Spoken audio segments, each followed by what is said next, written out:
All right, how we doing, everybody? Welcome to another session of our Storm King's Thunder playthrough amongst the Giants here on Forgebreaker. And tonight, our party ventures south out of Bryn Shindar and makes their way towards Waterdeep at the request of Sirik of Suzal, who may or may not have the last known whereabouts of his father, Articember.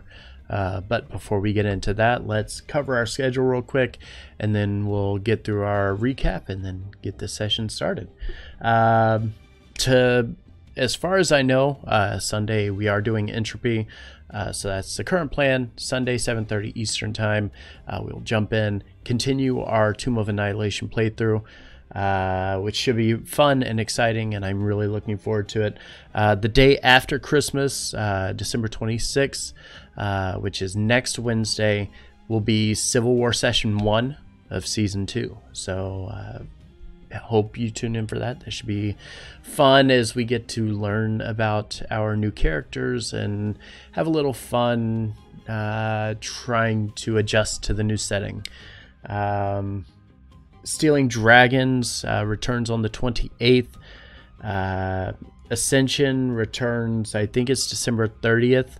The 1st of January, it looks like we should be playing for Tyranny, but I'll let you know on that. I think that's the current plan, but if not, then it's going to be like the 8th. I think we had somebody that may not be able to make it, but it's kind of a toss-up. We'll keep you posted on it. And then this game returns January 2nd, so it should be a lot of fun for that as well. I think everybody is pretty much ready. You guys ready? As will Yes, ever sir. be. All I wonder right. who's going to die today. Probably you. Oh, no, I'm Wow. good at running away. Hey, listen. I only kill people who ask to be killed. That's all You I'm only saying. kill people who deserve it. Only those that deserve it. Like Sky Target. Hey, Ark. Thank Wow. you for the cheer. Rylan definitely didn't deserve. You got killed twice. Yeah. All right. So, last session, you had just left from defeating the Yeti, the snowmen, just north of Bryn Shindar, bringing back a bunch of pelts when you had felt a disturbance in the force, so to speak, as the ground began to shake as you were getting closer to the city. As you began to approach, you took quick notice of several giants that were surrounding the outer walls of the city.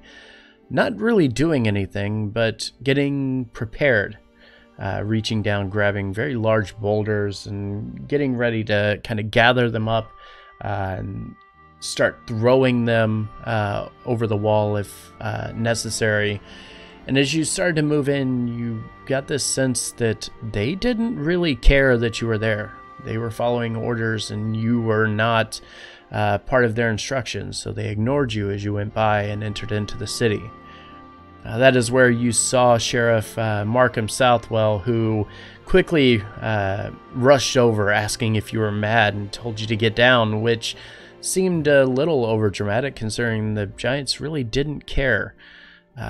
But after a few moments of talking to him, it all started to make sense as a loud booming voice of one Droofy, a frost giant, the leader of this attack, would speak out and say that Jarl Storvald demanded Articember, which nobody that you were speaking to in the party or even the sheriff knew who was.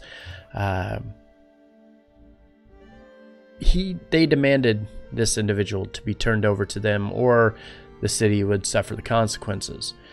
As you quickly rush towards the gate where Droofy and her other pals were standing ready for the attack, the sheriff quickly tried to explain that he had no idea who this individual was or why they were asking for him.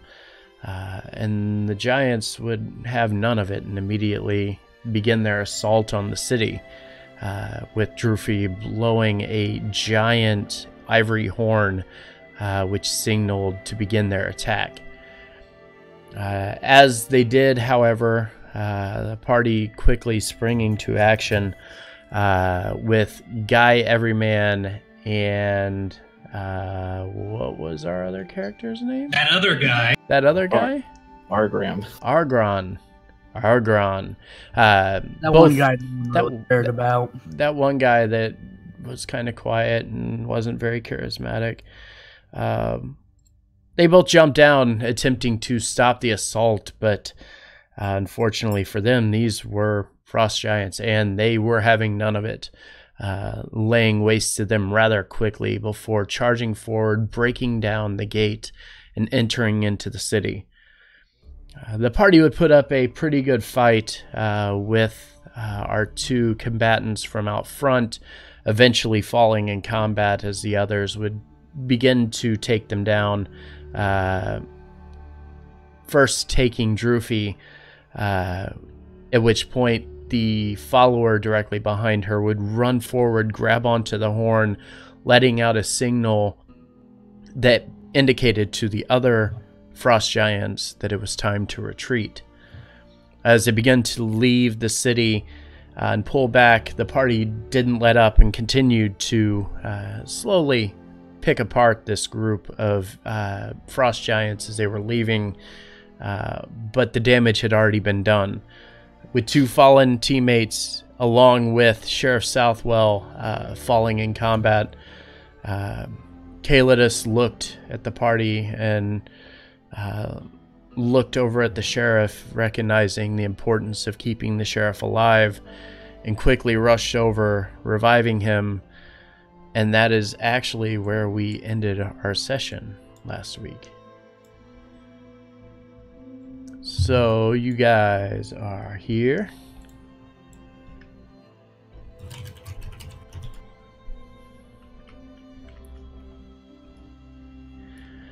You made your way back with Surik of Suzal, who explained that he believed he understood why there was an attack by the frost giants, that Artis Cimber was in fact his father, and he believed that they had come looking for the Ring of Winter. As the party separated from the sheriff and Augrek, the Augrek Brighthelm, the shield dwarf woman who was watching the southwestern gate, everybody kind of went their separate ways. The party asking to stay within the temple instead of heading back to the inn where they had been staying previously. You guys will get a long rest here, so feel free to make all the adjustments that you need to your HP, things of that nature. And then how would you like to proceed?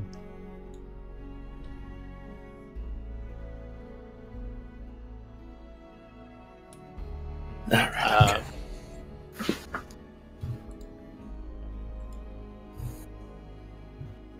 So, explain this one more time to me. You said that a tab is something that must be paid, but not when they ask for the tab? Okay. I'm going to explain this one more time. But I'm going to use... You know what? Do me a favor. Fold your hands on your... Fold your hands onto what? Fold your hands... So I'm assuming that we're at a table for this conversation just because... Put your hand... The tavern? I don't know. No, you guys are in the temple. So The temple. there's the main part of the temple, and then off to the side, there's a doorway that leads into where the clergy would normally stay. There are several cots and things of that nature. It's nothing fancy, but it's enough that it's passable for you guys to actually get a decent night's rest in. All right, fold your hands and put them on top of your cot, and I'll explain how debt works. Oh, okay. All right. You see, when you start a tab, it means that you go into debt. Going into debt is basically like this. And she takes out the immovable rod, puts it on top of his hands, and click. All right, now try to get your hands out. Kale simply presses his hand further into the cotton and pulls his hand out. Like this?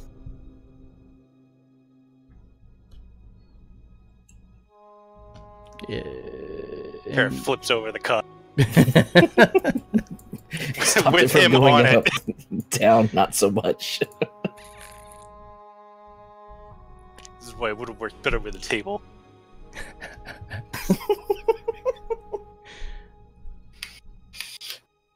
Okay, fine. Seriously, basically, you're making a promise to pay later, but you're still buying things, but you have to pay for it later. Do you understand that? That seems simple enough. When is later? Typically when the person gets fed up with your tab. Oh. Well, It's at about that time you start to hear a very loud knocking on the door outside of the temple. Like now, probably. well, Scramsax did seem a bit fed up, as you put it, with us. Maybe I should pay my tab. How much money do you have? With that, Kale pulls out this somewhat large gold purse and jingles it. I have a little bit of spending money for the road. And everything I left you. Why did you agree to attack? He said I didn't need to pay right then. I thought that I just thought that he was giving me a room for free. Another very loud crashing pound against the front door. Hey, I don't own this temple. One of the clergy can go open the door. The curious is picking his nails in the corner, cross-armed. Someone seems to... Parrot Do they know that the door is open? Probably not. Parrot goes and opens the door. Yes! As you open the door, you look out, and initially you would look straight forward. You don't see anything, so your eyes glance down just a little bit, and you catch sight of Augrek Brighthelm, the shield dwarf that was at the front gate, who kind of looks up at you a little off-put by the reaction to you opening the door, and kind of shudders a bit and says, I'm sorry if I'm disturbing. I'm simply here on behest of the sheriff. He asked that if you have time, could you possibly help and scout the area around the outside of the city? If you don't have time, we understand. We're not sure if this problem is gonna go away on its own, or if we're gonna have to continue to deal with these giants again. As she's talking, Kayla just pokes his head around Parith and says, "Oh, the sheriff. Is he faring well?" She kind of nods and says he'll recover. He's better thanks to you, at least. And she kind of looks and says, I'll be honest, I don't really know what to expect. We've seen the frost giants here a little bit lately, but this is new. They've never blatantly attacked our city before. Yes, I seem to have a bit more motive than usual, seeking out this Artis Cimber. As you say that, you notice Sirak, who's been taking care of some of his duties within the House of the Triad, kind of in the back, and kind of glances over and kind of lowers his head a little bit, hearing the name of his father being mentioned again. Well, either way, I'm sure that it won't be a problem again. If nothing else, I think that Artis Cimber has long since left here. And any word of him, we've been able to gather, at least in our own investigation seems to lead that he is somewhere to the south of here, far away from this town. She kind of looks down at her feet for a second and says, But what do we tell them when they come back? Because they'll come back. We know they'll come back. Vicarious is going to pipe up from the corner. You probably shouldn't be ready to tell them anything. They're not much for words at this point. Ooh, I have an idea. Tell them that this group of adventurers that they fought took our December down south. That should lead them away, right? As you say that, Syric's eyes get the size of silver dollars, and he kind of looks at you and says, Do you really think that's advisable? With that, I'll turn around to Cyric and say, well, that would lead them away from this town, and who knows if they'll chase us or not. They'll lead them right to us. That is my fear already. They're going to follow me no matter where I go. Well, unfortunately, Cyric, there's no getting around that, and better to, go along with the teachings of protecting others, and, you'll have us with you. You'll be protected. He looks down at the bodies of your fallen comrades. Looks back. Mostly protected. Augrek kind of clears her throat and says, well, I will inform the sheriff that that if we are to run into the frost giants again, that we should tell them that what they're looking for isn't here. I don't know that that's going to be a good solution, but I'll try. Well, I'm sure it's better than no solution. If nothing else, it may lead them away from you, and hopefully the walls will stand a better chance next time if they choose not to. But at least you know what to expect. You said that you were looking for someone to scout around the area? And she kind of nods and says, yes, we just want to do a perimeter sweep, and we don't. The guards, obviously, are a little shaken after this, so none of them really want to go out and attempt to search around the city to make sure everything's okay. With that, I'll nod and look around at the rest of the group and say, well, one more quick run around the town before we leave?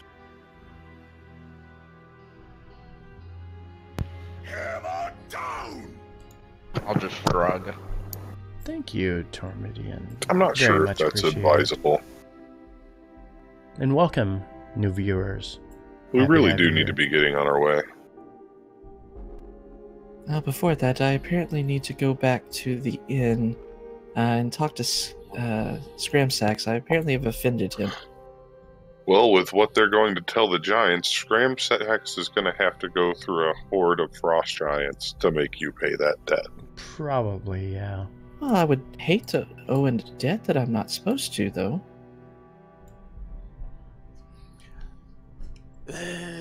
I'll tell you what, Lady Dwarf. We'll do it if you cover the debt. Or just arrest Scramsax for extortion. Oh. I mean, she kind of stumbles on her words a little bit and then says, well, I'm sure that we could take care of the debt. That wouldn't be any trouble, but extortion, he runs an honorable business. Anybody understands what taking a room on a tab is, correct? Okay, so right there you would be accepted to think that, yes. Unfortunately, I've just learned what that was. It's quite enlightening, actually. She kind of has this look like, is he joking? No. No, he's not. No, he is not joking. And that's why you need to arrest that man for extortion. Look at this poor, innocent, sweet Babu. Just a big old smile on his face. He threatened our tiny Kalitus with violence if he didn't pay a debt that he didn't know he owed. That's extortion. Lean over and nudge Parith. Am I really tiny? Compared to me, yes. Oh, I Compared suppose. to most people, yes. Well, she kind of looks and says, very, very well. I'll see what we can do, but we will at least pay for his debt. And kind of looks over at Kalitus and says, and how many days has it been? A few. It's very hard to tell day and night here with the constant snow. I have no idea. It's been roughly a week. It's been around a week or so, a 10-day maybe. She kind of nods and says, and with his rates, that's gonna be quite pricey. Very well. I do have gold, and I pull the bag out again. And she kind of looks around and looks over at both Acarius and Parith and is like, then why am I paying for this debt? We already Because- saved your town for free. Yeah. Now you want us to scout for free as well? That's awfully presumptuous of you. I mean, the guards are paid to do this, and they're not doing it. So it stands to reason that it would be acceptable if you're hiring people to do it, that they could at least enjoy some kind of compensation for it. Oh, no, this wasn't going to be a job for free. We were gladly going to pay you, but if this is the payment that you wish, then we can make sure that it's arranged. Out of character, considering the guy's rates, I still think we're getting ahead. Probably. And I have nothing to gain, really. I don't really care. Okay. I mean, we could always try the, I can't even remember what his goddamn name was, the, dude, give me money approach. The car snook approach? Yeah, the Carson Yeah. approach of, just like blatantly just being like, give me some money for it. Give me more money. Pay for it. Give me money. Oh, well, I'm glad that we're in agreement, at least on that front. So, where exactly do you want us to do this scout?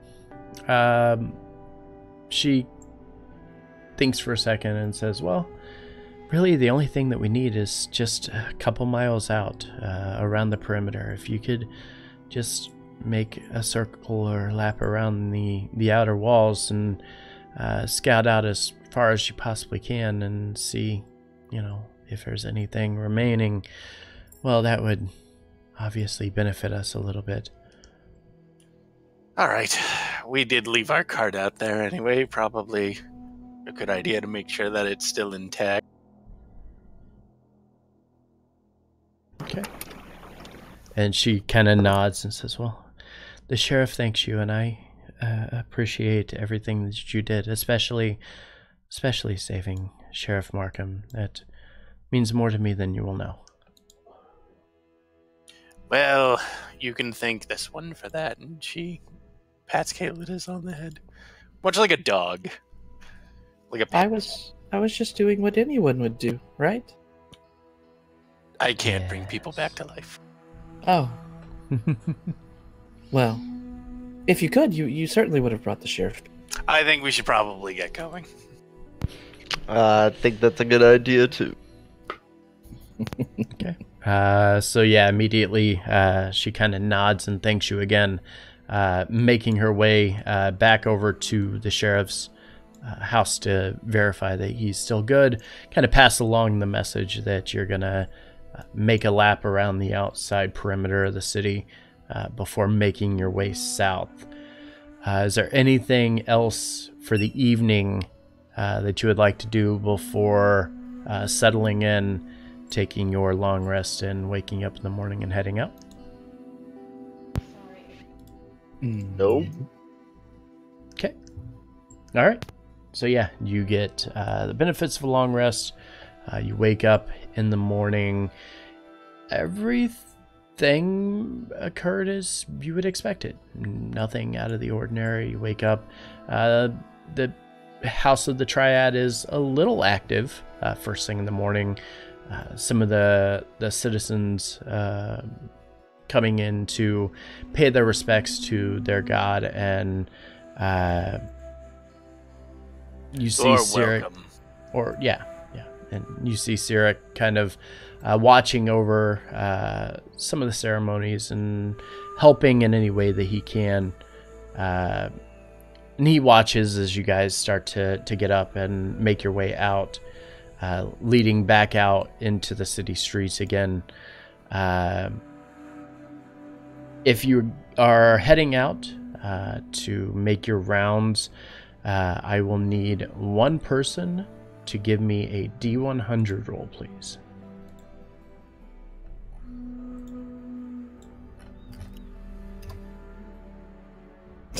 I got 3. Okay. I guess dealer's choice on that point. I think we all hesitated waiting on someone to do it, and then we all did it at the same time. Okay. All right. 1 second. That was not what I wanted. You need me to roll a D100? Which one does Forge want to kill you with? Forge, before we leave, Paris is going to swing by the market and buy some arrows. I'm just having trouble finding how much they cost. It's 1 gold for 20. Okay, then I'm going to buy a couple of quivers. All right, and feel free to make any of those kind of adjustments that you need to now as I prepare the map here.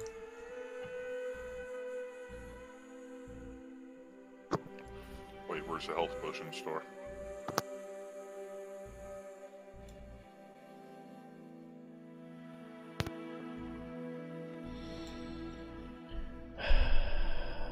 All right, so got this. Somebody. Let me see. Somebody give me a 1d3, please. Oh, sure. 1d3. Ha! Such a shape is geometrically impossible. I think you just chose which D100 he's using. Oh, good. I hope the 85 is like you get a hug from a monster. A 747 appears and crashes right in front of you. Unfortunately, the monster is an avalanche. No, it's just Karsnik comes by and tries to kill you. He wouldn't try to kill us. He tried to get money from us for no reason. Talk about extortion. Hey, you guys, just give me money. Give me that money. All right. So you begin roaming the outside of the city after gathering your things from the market itself. As you do, which gate do you head out of? The north, because we're going to go check on our cart. Yep. Okay. You mean the cart that's at the temple? No? No, we didn't bring it into the city. We ran for it. So. Correct. Yeah, you dropped it at the north gate and ran. That's when you met with the sheriff. The pelts are still on it, correct? No, I took the pelts off. Yeah, that's right. You guys took the pelts off, carried them to the temple. Sirik of Suzal now has the pelts. Yeah, this wonderful cart. Okay. So you head out of the north, begin making, or head out about 2 miles or so north of the city and start making your way counterclockwise, heading towards the southwest gate. As you're beginning to wander in that direction, kind of peer out into the frost and the snow,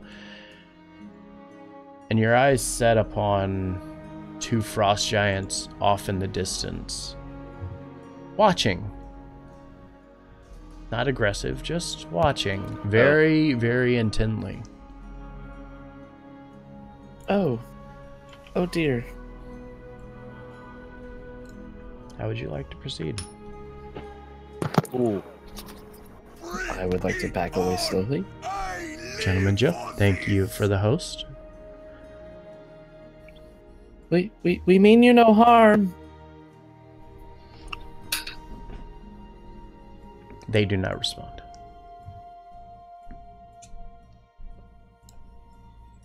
They might not speak common.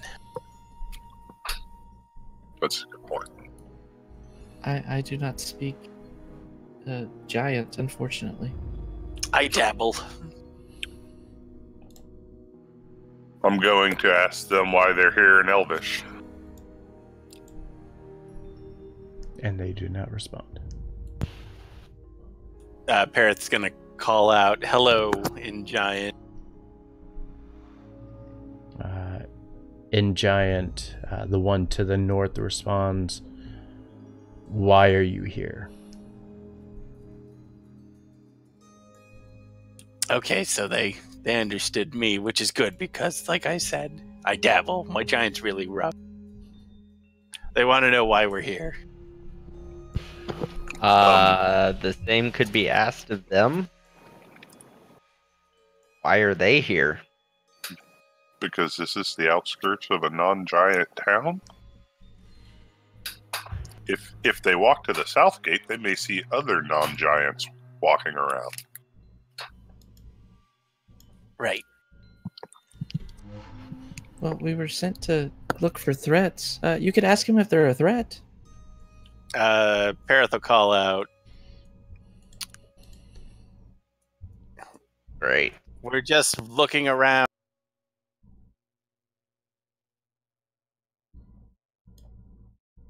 Ask them what they're doing. What are you doing? The one to the south says, "The same as you." They're also just looking around. Oh, well. Well, now that how everyone's close are seen we? each other, How can close we move are on? we to the walls? You're about 2 miles away from the walls. Okay.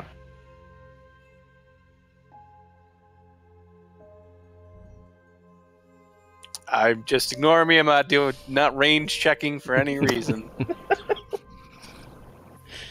Well, if we're all just looking around, then we've seen each other. We can just go on our ways, right? I agree with Calidus. All right.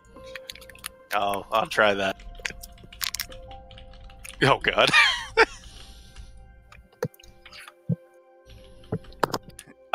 So she attempts to say we're just looking good that we're both looking around.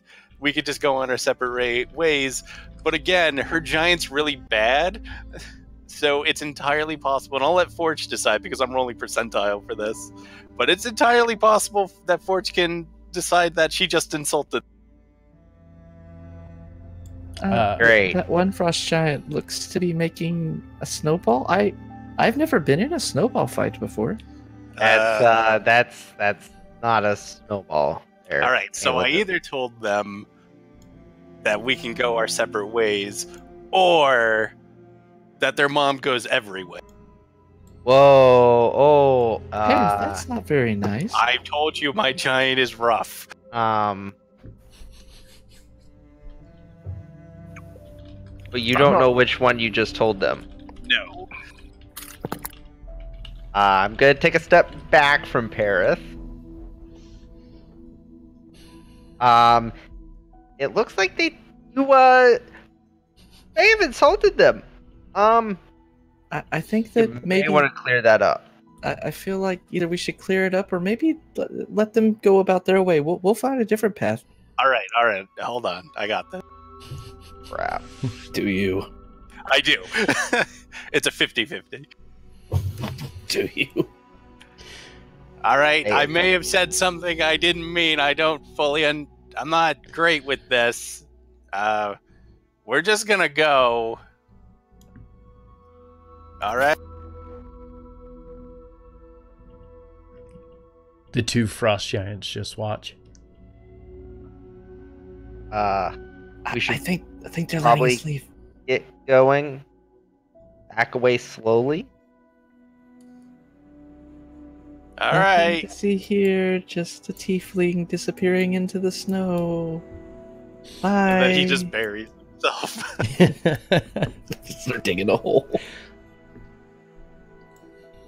I would like to leave now.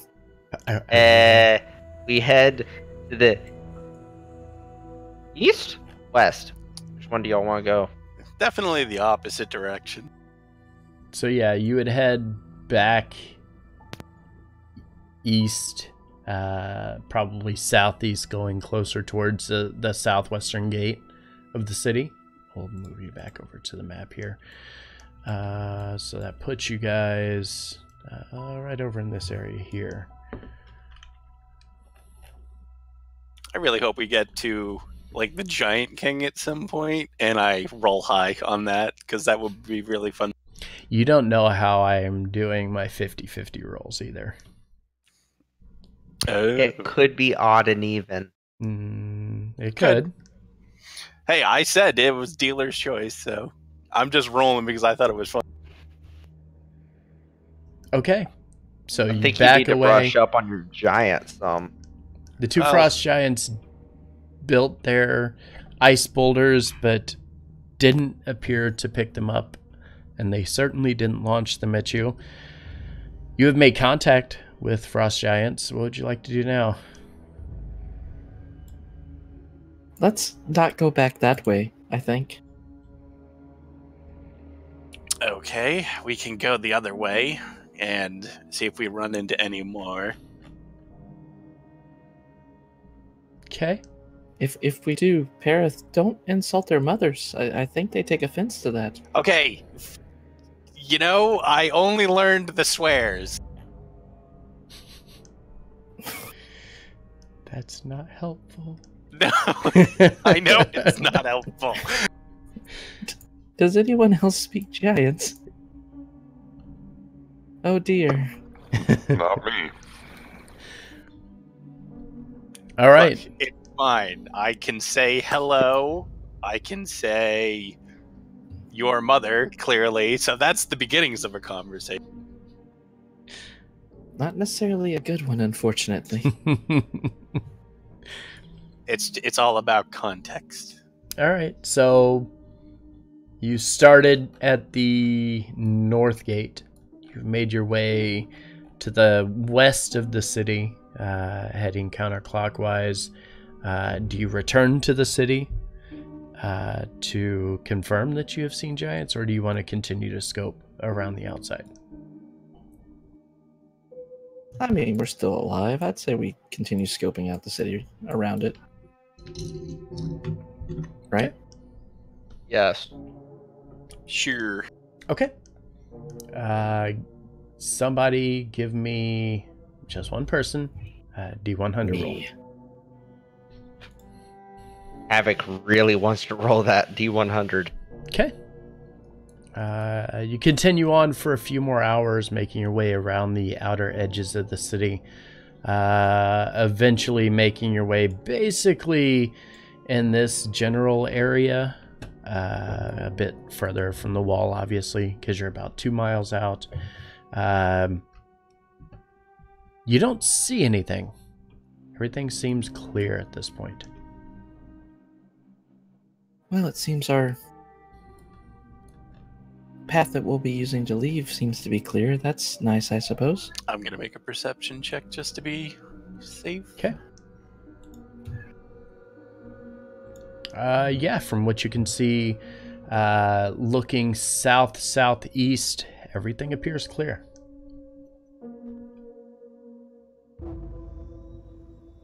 Well, shall we continue on then? I think so. Okay. Another D100 from somebody. Someone else's turn. Hey! That was aggressive. Okay. It's mine! Make your way kind of off more about here. Once again, You see nothing around the southern to southeastern edges of the city. I'm making sure there's nothing in the goddamn snow.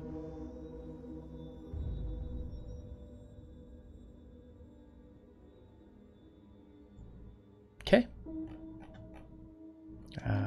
Continuing. Next person. Who hasn't rolled? I got it. All right. All right.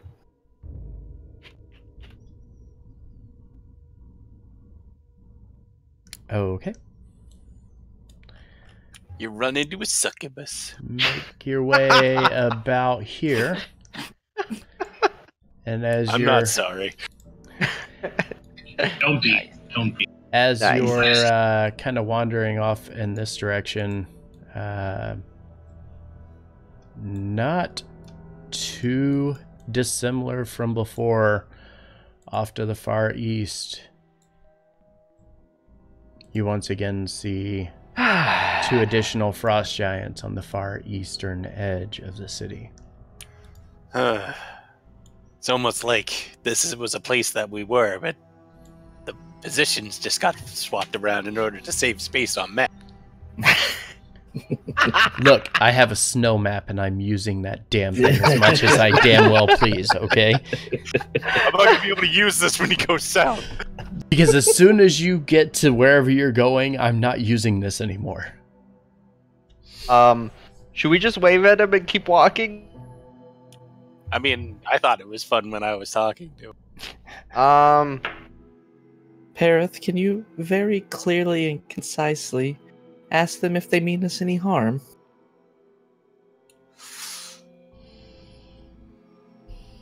Kaelidus, even I know that flubbing a line that involves the word harm might be a bad idea. Well, But sure. The No, verbiage can be no, yours to choose. No. Oh, no. No. No. And Parith is going to call out, "What's your intention? Also, hello." Crap. My name's DM. Parith. DM is typing. Nope. You, nope. Parith, I think you insulted that one's mother again. No, I knew what I said that time. I said You that sure? I said that the shiny wanted to plow his daughter. That's kinda cool. You should get married before doing something like that. I have a lot that I have to talk to you about.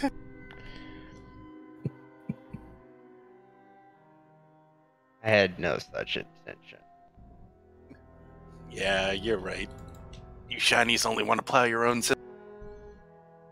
That one to the bottom, to the south, seems to be upset.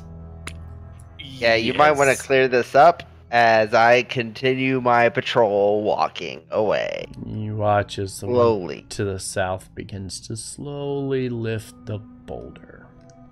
Yeah, probably a good time to leave, and Parith will call out, "We're just gonna go," as she's backing up. Oh god. Oh, crap. We're alive, yay. Well, I think that we've seen what's been lying out here. I think that it might be a good time to hit back. Giants to the east and west. They seem to be watching the city. Which means that they're probably watching who's leaving the city. Cool. Let's go back. Let's finish this up and go back and report that they're still surrounded by frost giants. How about that? Okay. Give me another D100 roll. Acarius, it's your turn.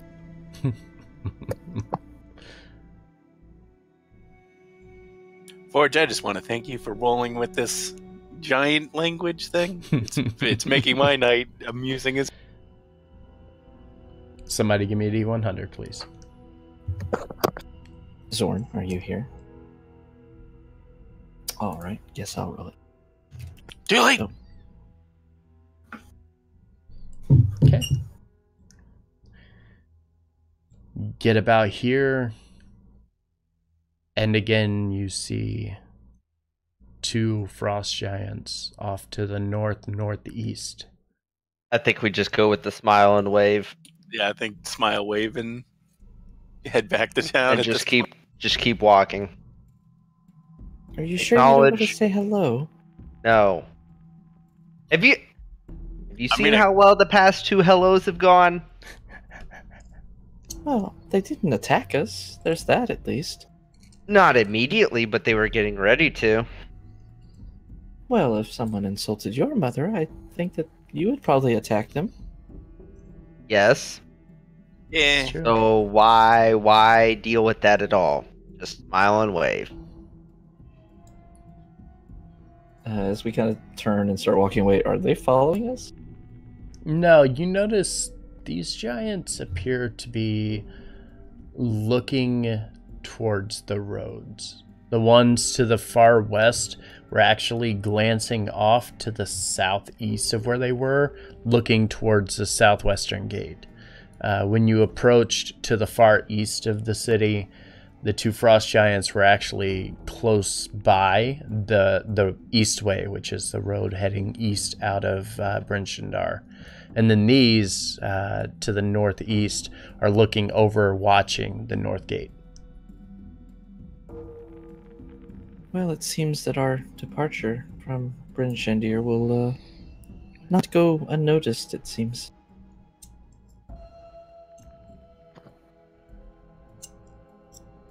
It could probably still go unnoticed. We'll just have to be careful. We'll have to be smart about it. Well, should we head back into the city and let them know that they're being watched? Yeah, probably. Okay. Okay. So heading back into the city, you make your way back to the north gate here. Would you like to head to see the sheriff or head back to Sirik? Yeah, go let the sheriff and Ogric know what we saw. Okay. So yeah, as you begin to head into the city, you notice everything's just kind of going on as it normally would within the city. It's almost like the attacks from the frost giants the night before didn't really phase these people much. Somewhat resilient, used to dealing with kind of the harshness of living in Icewind Dale and having frost giants. It's just one more thing on their list of shit that they have to deal with. So they're just kind of like, they're over it. They're done. They don't care. They move on with their life pretty quickly. As you begin to enter into the city and start making your way back over, you get to the sheriff's quarters. Where as you walk in, you see Augrek is doing what she can to help keep Sheriff Southwall a bit comfortable. He looks pretty banged up, but obviously in somewhat decent spirits, considering that he's alive, and he's not nearly as bad as it could have been. Kind of looks over and watches as you walk in, the night beginning to set over the city here. And kind of looks over, and a bit of a smile crosses his face and says, "Well, if it isn't the defenders of Icewind Dale, tell me, what news have you of our city and these frost giants that were surrounding us?" So, good news. In case you were worried that there were going to be no more frost giants, there's more frost giants. I'm not real sure how that's good news. But, It's not. Well, I'd rather know where they are rather than not know where they are. True. I see. Kind of looks Yeah, around there's at and least 3 groups out there watching the roads, probably for people leaving in order to capture an interrogate. kind of clears his throat a bit and looks and says, Fine. I will send the guards back out on the walls. We'll do what we can. If they're not attacking now, then again they're waiting. But our word is as such, and Augrek has already spoken with Scramsax, and he has agreed to let this one, kind of looks over at Kalidas and says, let this one's tab go. The city is going to reimburse him for the costs of anything that was incurred, but the room and board would be covered. And kind of looks and says, but since obviously you have done your part here, and we have paid our debt to you, I would also like to offer you a title as Defenders of Icewind Dale. Kind of looks over at Augrek, who kind of runs over, going through this small chest that he has next to his desk, reaches in and grabs these kind of like pins almost. They look fairly ornate. They're not fancy, but they stand out. They have the icon or the logo for the symbol of the 10 towns on them.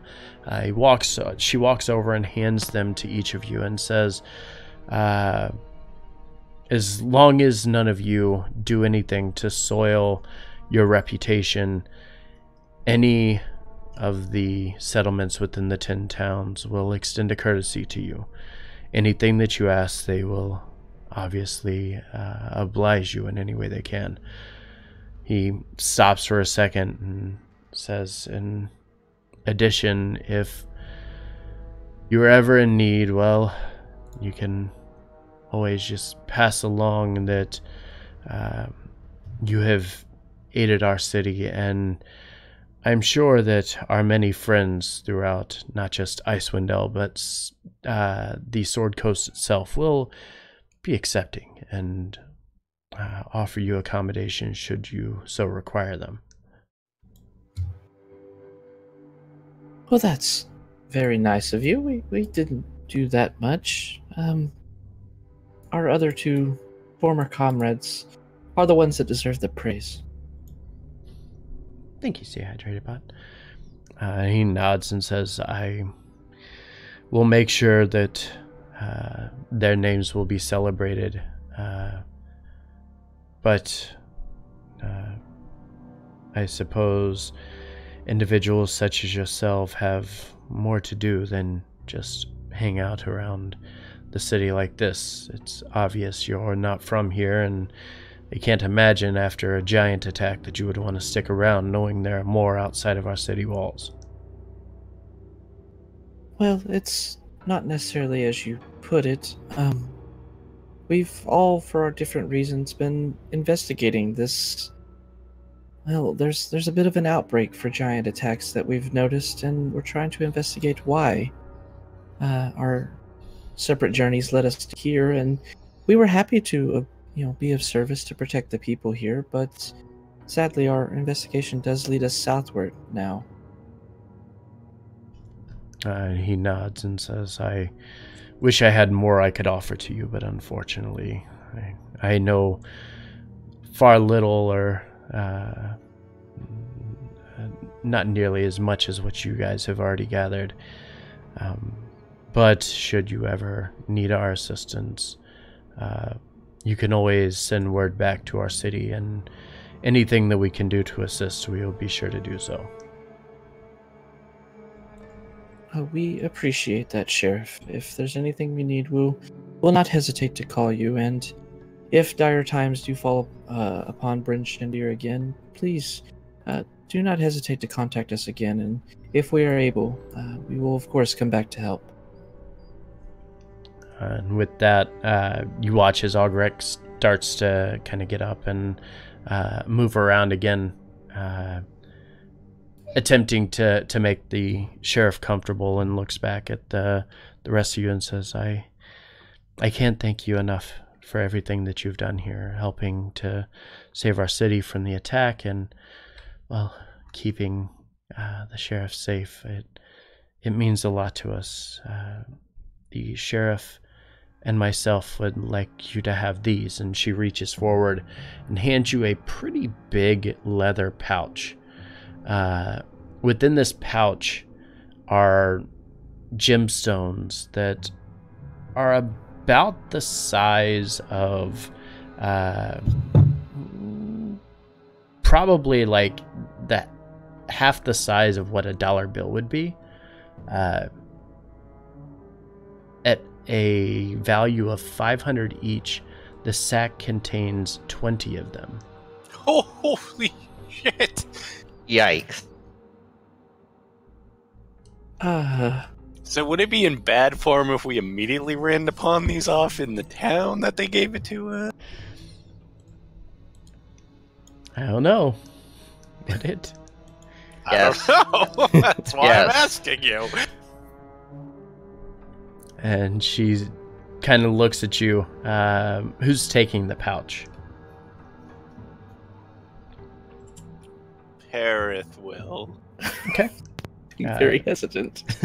She looks at you and hands you this pouch, and kind of placing her hand upon yours as you reach out to grab onto the pouch, and says, we are seriously indebted to you.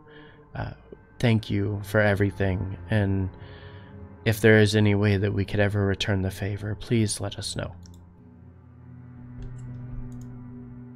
I would like to walk over to the sheriff and offer my hand for a handshake.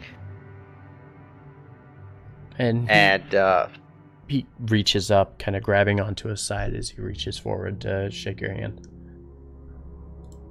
And as we shake, I would like to say it was an honor fighting alongside you. I would do it again in a heartbeat. And I use 15 points of my lay on hands. Awesome. Obviously, as soon as you do so, he immediately starts to feel a little bit rejuvenated, taking a bit of a deeper breath, feeling a little more comfortable, a little more at ease, and kind of nods, kind of acknowledgement of what you just did, and thanking you for, again, helping the city and for helping him, and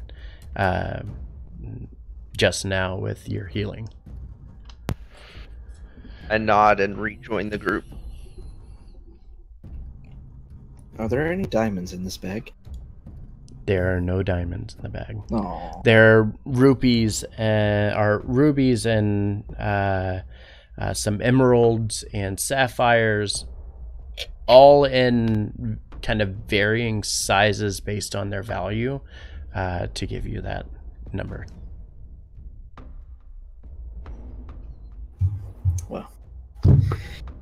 Well, if what time of day is it at this point? It's late evening.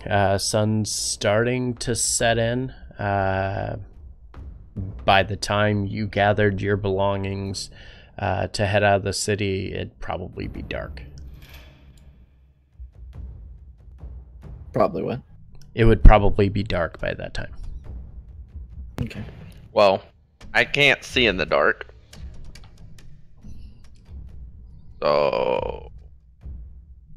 So as we're leaving, I'll just nod to them and say, we wish you well, and once again, do contact us if there's any more trouble.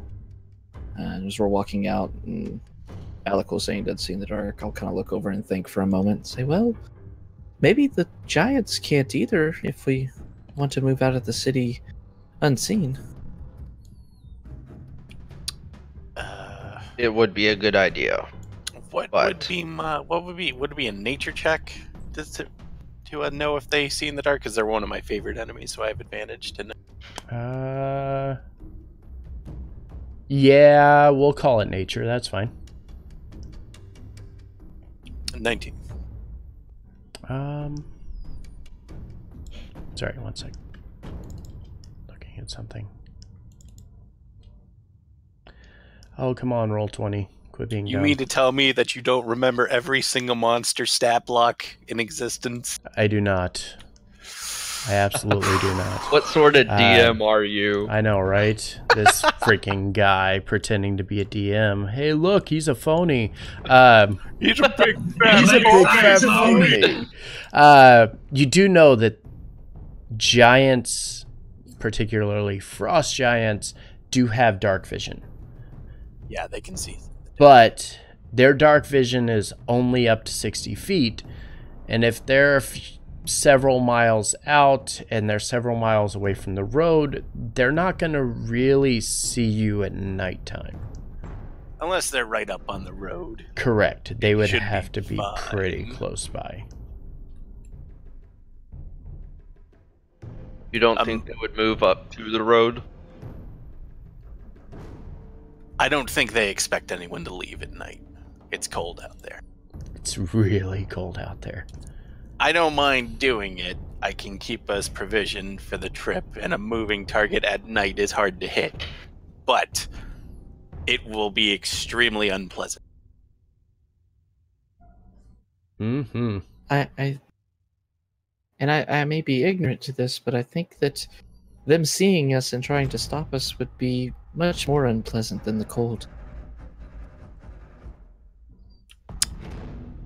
You can...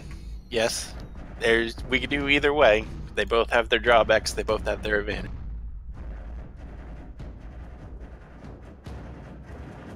I'm down for whatever the group decides, so...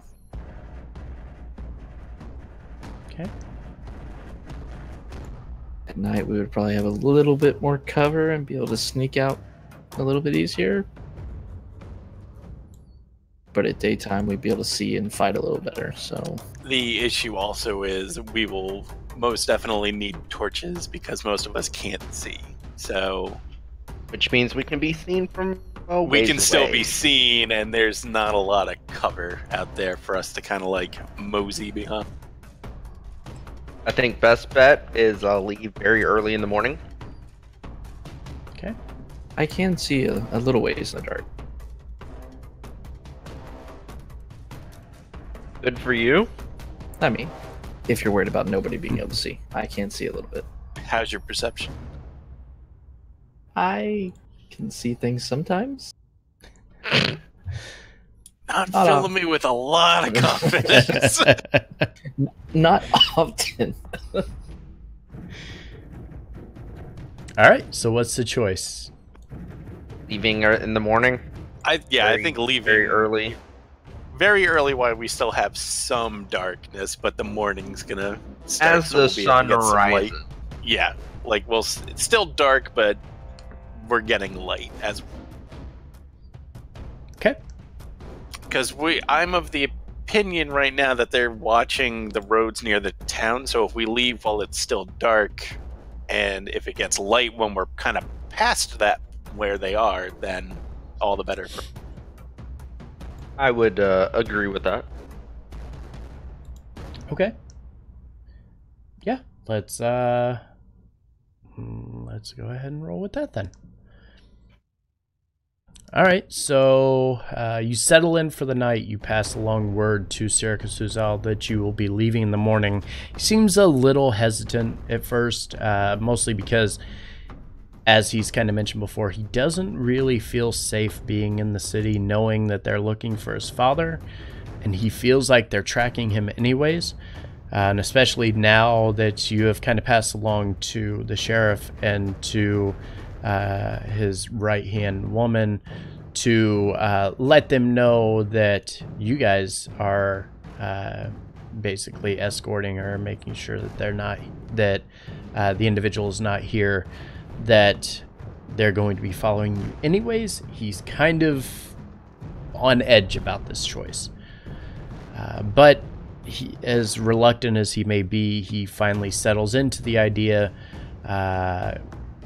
decides to wait it out for the morning, early morning, as it's still nightfall. You wake up again, benefits of a long rest, though most of you shouldn't need it, and you gather your belongings, putting them on the cart, taking the kind of tired donkey or horse, the little draft horse was what it was, right? Mm-hmm. Yep. Gathering everything onto the draft horse and making your way southeast out of the city. Stealthily. Does our druid have passed without a trace? We have a druid? You have a druid? Yeah, we don't have a druid, so... Oh, right. Say. Wrong party there. Mm-hmm. All right. So you begin to make your way southwest out of Bryn Shindar, heading towards the first milestone in the road. Hundlestone is a small village along the way. As you're wandering, somebody give me a D100, please. I'll do it.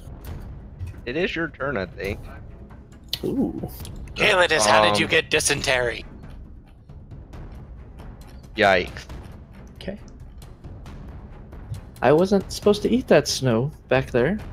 No. It's yellow, Kaelidus. You don't eat yellow snow. I thought it was lemon flavored. No, No, it's not. So as you're wandering down the tin trail here, you get about 3/4 of the way down the tin trail between Bryn Shindar and Hundlestone, at which point you pass two. I should change that because I'm not a frost giant anymore.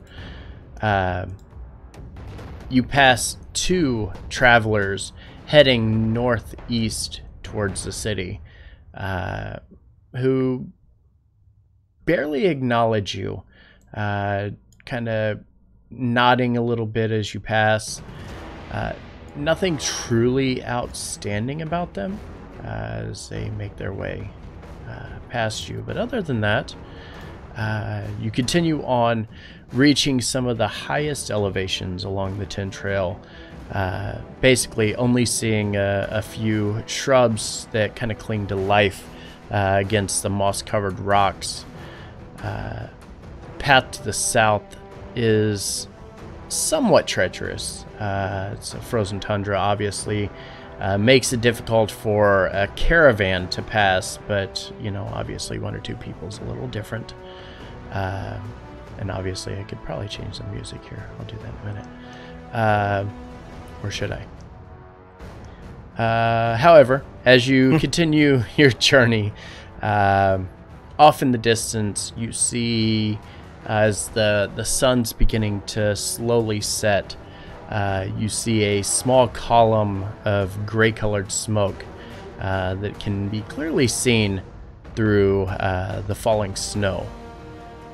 What would you like to do? You said it is nighttime, or it's almost night? It's almost nighttime. It's not quite. It's the sun's setting, so it's got like that orangish colored glow to it right now. Are we able to tell how far away these pillars of smoke are? There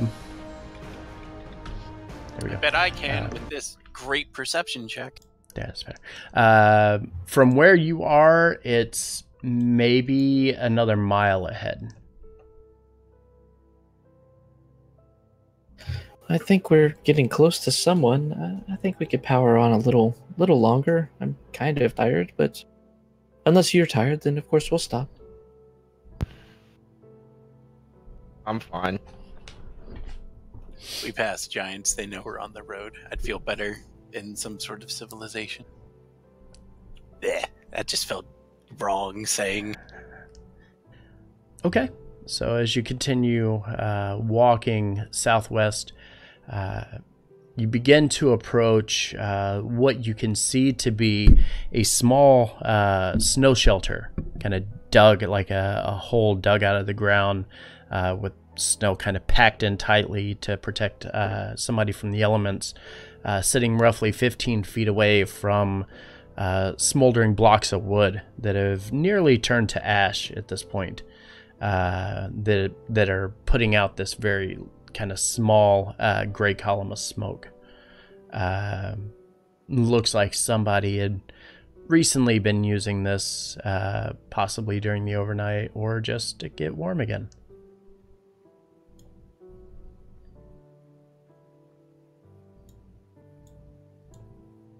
Oh, someone's there. Well, it is getting dark. Shall we go see if anyone's there? Take shelter for the evening. So now you don't want to make it to civilization. Oh no, the smoke was what we're seeing in front of us, right? Yeah, they were seeing Oh. the smoke thinking it was civilization, but it was just basically a small campfire that somebody had made beside their snow shelter. So, this is the closest we're going to get to civilization, unless you would like to move through the night. I don't know how far Hundlestone is from here. Could I estimate how far we are? You can estimate you're still almost 15 miles away. It's going to be dark before you reach that point. Yikes. Hmm.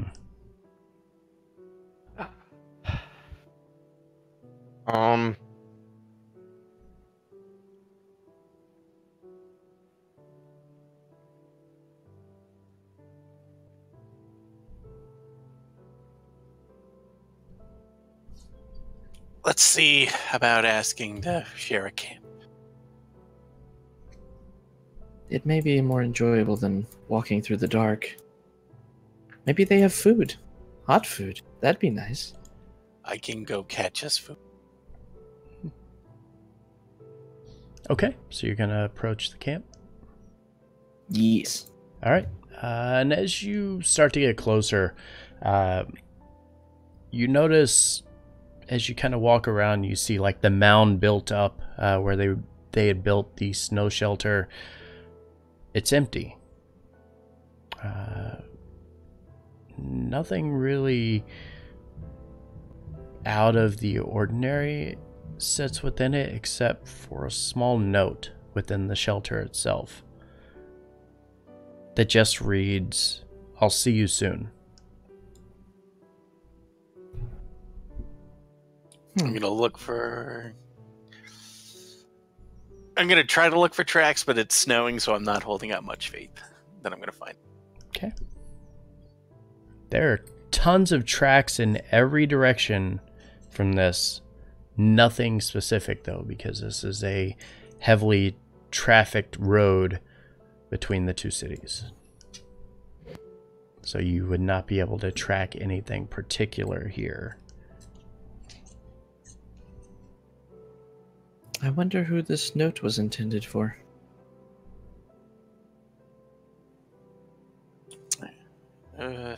I don't know, but let's get camp started and I can go try to find something to eat. Okay. The shelter itself is large enough for 2 individuals. If you are wanting to camp out for the night, you will need to make another shelter to kind of survive the elements for the night, as you are still outdoors and in the snowy tundra itself.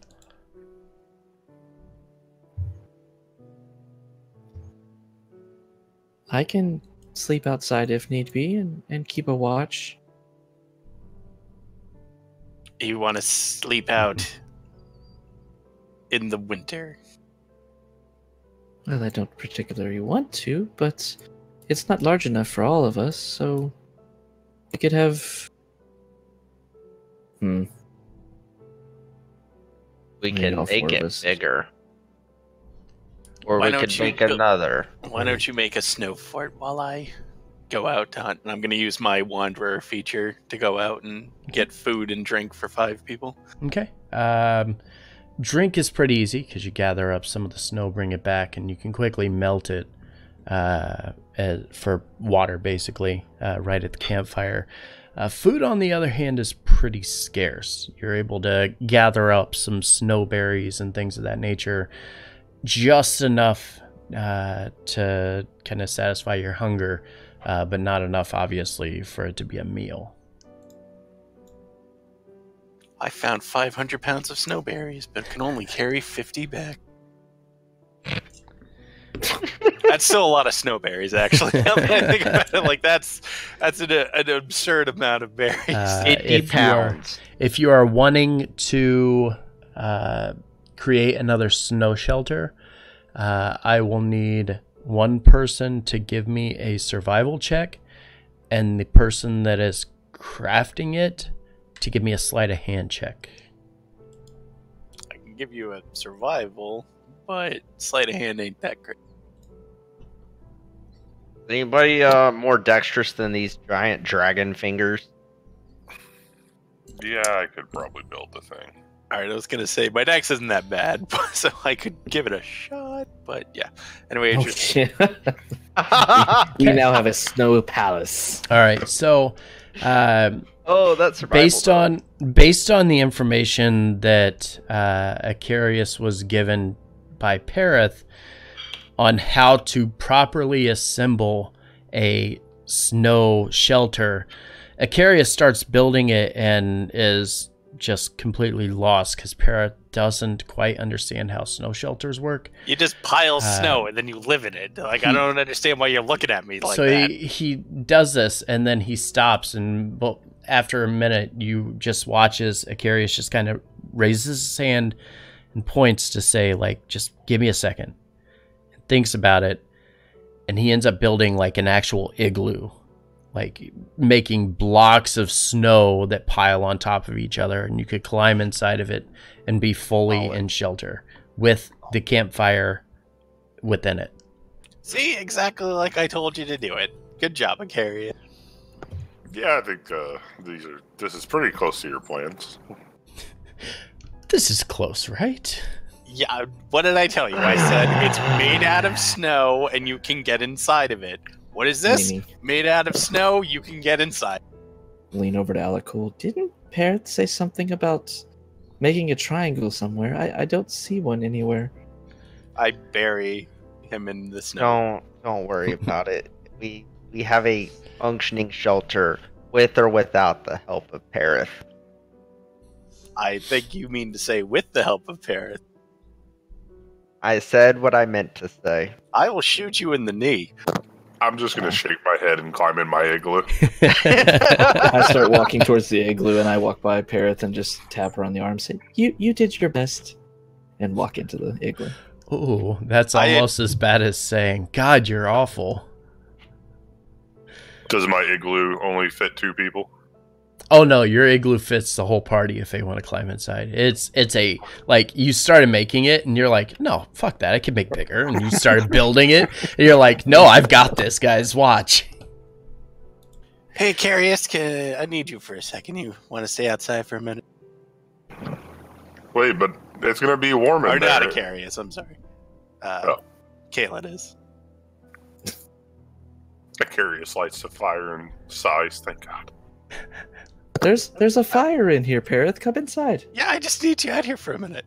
Alakul just sits by the fire. Kayla's not coming out. That Parrot is standing next to like a Kayla size hole, and he's like, she goes, Wow. Wow. Okay.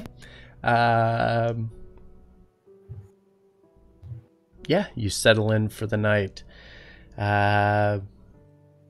Nothing odd happens. Nothing out of the ordinary. You're actually kind of surprised as you have passerbys that would come by and would see the igloo and kind of like admire it and stop and look and ask if there was enough room, to which you would say no, because it wasn't made big enough for more than 4 people. There's 2 Dragonborn in here. One of them's an asshole, but trust me, he's a big asshole, so there ain't no room for him, his ass, and his Wow. So they, Okay. a couple I'll remember people, that. a couple people end up using the small snow shelter outside, and lighting their own smaller fire off to the side just to keep warm from the elements. But everything goes off without a hitch. There's no issues. You get a nice long rest, and first thing in the morning, you awake and continue your trek southwest. After a while, you can only imagine, after being out in the snow for only one night, how exhausting it would be walking and trudging through the snow. And even though you're on a populated road, it's still a pain in the ass. So you can imagine your excitement as off to the south, perched atop one of the mountain slopes along the Tin Trail, rests the first welcome sign of refuge as you're making your trek towards a warmer climate. The town of Hundlestone resides right up ahead. Its buildings built somewhat low, with most of the rooms kind of cut out of the hard soil and rock beneath it. The roofs of the buildings are pitched pretty steeply to shed the snow off of it and keep it from mounting on top. Shield dwarfs and rock gnomes of Hundlestone are most of the population here. They often get a chuckle out of watching some of the visitors who stop by, trying to step around and move in their town and into their buildings that are much, much smaller than what they're accustomed to holding. Many of the dwarves and gnomes here spend their days kind of excavating the tunnels, mining ore and smelting and smithing, attempting to make a little bit of profit with some of the other settlements within the 10 towns. Hundlestone has a few score human residents within, most of which are sellswords or adventurers, some making a living through caravans or beast hunters, things of that nature. As you begin to pass into the town, however, you start to take notice of an older male rock gnome kind of wearing goggles on his forehead is peering out of his window and not making it subtle that he's doing so as he watches you enter into the town. You are in the town of Hundlestone now. What would you like to do? I'd like to wave at the rock gnome. Okay. The rock gnome kind of waves back and says, "Travelers, I see. Coming from the north? Odd. Don't look like the kind from Shandar at all. Tell me, have you heard anything of that giant attack up there? Is it true?" Oh yes. Maybe. We were in the fight. Some people died. It was quite unfortunate. In the fight? And he kind of looks at you and chuckles a bit. I guess if that's the tale you're gonna tell. Gary, show him the horn.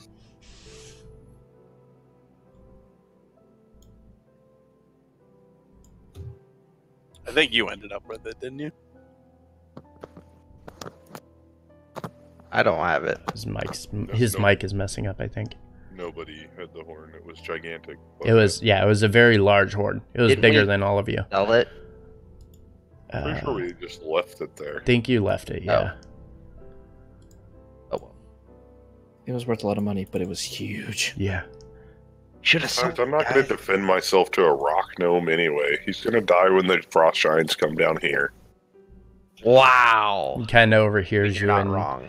he kind of overhears you and chuckles and says, "Well, I guess we have something in common. I don't think you're going to make it past this city anyways, but please, entertain me for a bit. Come in, come in. After all, we can be friends, right?" I don't know. Depends on how willing you are to be friendly. No, that's a weird thing to say. Who are you? I don't want to be your friend. I don't know about the friend thing. You got a tiefling that's cuter than. She basically just kind of hoists Kaladis by the scruff of his neck. Ah, what are you doing? Put me down. Oh, then perhaps maybe we got off on the wrong foot. Here, allow me to introduce myself. My name is Thwip Ironbottom. Now that we've taken care of the inconsequentials, join me for a minute. It's a mite cold out there after all, and you look like you could use a bit of warmth from the elements. We had an igloo. It wasn't so bad, actually. Does this guy seem super eager to invite us in? He does seem super eager to invite us in. He absolutely seems very eager to invite you in. Can I insight check him? Sure. It seems on the up and up to me. The Dragonborn are like, those gnomes. They're always like this. Acarius, as you're kind of watching, it's almost like he knows you. And he's waiting for you to get here. And he's anxious, almost eager to see how you'll react whenever you approach or you enter into his home. Well, he seems nice enough, yes? Yes. What's your play, gnome? What's going on here? How do you know us? In time. Please come in. No, you keep insisting that we come in, but I don't owe you a visit. Very well. Then you can make your way out of Hundlestone at any moment. I'm obviously not going to stop you. I'm just offering you my hospitality. Your hospitality comes off creepy. Question, Forge. Yep. Is guest rights a common thing in Forgotten Realms? Guest rights. Basically not doing harm to guests in your household. Yeah, pretty much. Yeah, it's like a common fantasy and Yep. medieval tradition that if somebody comes knocking at your house and you invite them in, you won't kill them. Yep. And the courtesy is extended in the other direction, too. Yes. Oh. All right, I guess. It's like, I was just wondering why everybody's being so hostile. It's like, what? You're out in the cold. He just said that he didn't think we were going to make it through the town. That sounds creepy. No, he just said he didn't think you're going to make it much past the town. Well, Acarius, I know you may not like him, but maybe he could tell us why he thinks that we're not going to make it through the town. We could ask him. We just need to be nice. Is the door right in front of us? It's a little off to the side, but yeah, you get the gist of where I his start walking towards the door. Okay. As you begin making your way over there, you watch as this gnome kind of hops down from the perch that he was on at his window. And a few moments later, you begin to hear the sound of like him unfastening some of the latches on the door. And then you hear the door start to creak open. And he kind of motions for you, like, well, welcome, come in. As you begin to enter, you peer around the home. What to a human feels like a somewhat small hut, though would be perfect size for a rock gnome. And as you make your way in, the glow of the fire, very welcoming from within. But that's not all you take notice of. Sitting next to the fire, a very familiar dark-haired woman looks back at you, kind of grinning as you adjust your eyes. You make quick notice of Beldora, the homeless woman from Bryn Shindar. Attempts to warm her hands a bit. She kind of looks back, looking over the party, and acknowledges you in almost an abrupt way, saying, "Aren't there more of you?" They died. They did die. Pity. Well, now that you're here, come in, have a seat. You people are awfully demanding with our time, Acarius is going to say as he pulls a chair up. Way to stick to your guns there, big guy. I'm only here to make sure that you don't get killed. Right.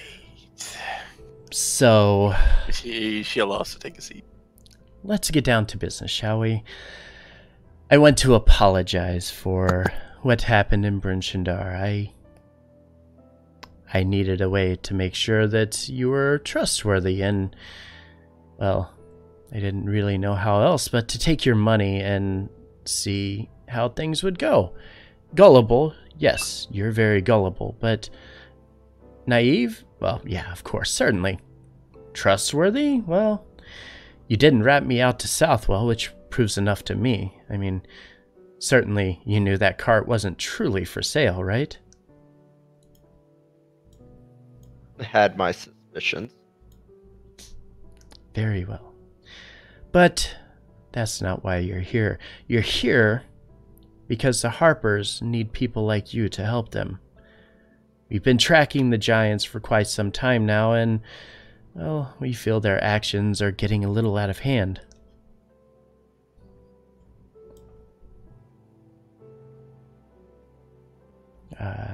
Thwip kind of weasels his way in, kind of sitting over beside the group of you. And as he kind of sits down, he looks at you and says, from what we've learned so far, they're acting out because the giant's ordning has been broken by the Allfather. It appears that their god is none too pleased with them for reasons we haven't quite sorted out yet. And with the ordning no longer ranking the giants, well, they seem to take this chance to gain power any way they can and overthrow the established order. Okay. And about that time, Beldora looks at you and says, well, this is where you come in. Because we'd like you to help the Harpers. You see, if you agree to help us visit our friend, a very powerful wizard by the name of Crown Valharo, over in Moongleam Tower within Everlund, should you gain his sponsorship, the Harpers will aid you along your journey. Anything you need will be taken care of. We'll do anything possible. Food, travel necessities, shelter, you name it. Is Crown Valharo at the moon what tower? Here we go.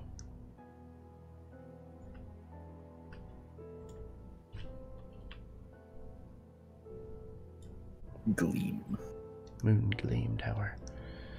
It is about that time that your other traveling companion, Sirac, kind of speaks up and says, Everlund? That's 30 days travel east. We have to head south. We're going to Waterdeep.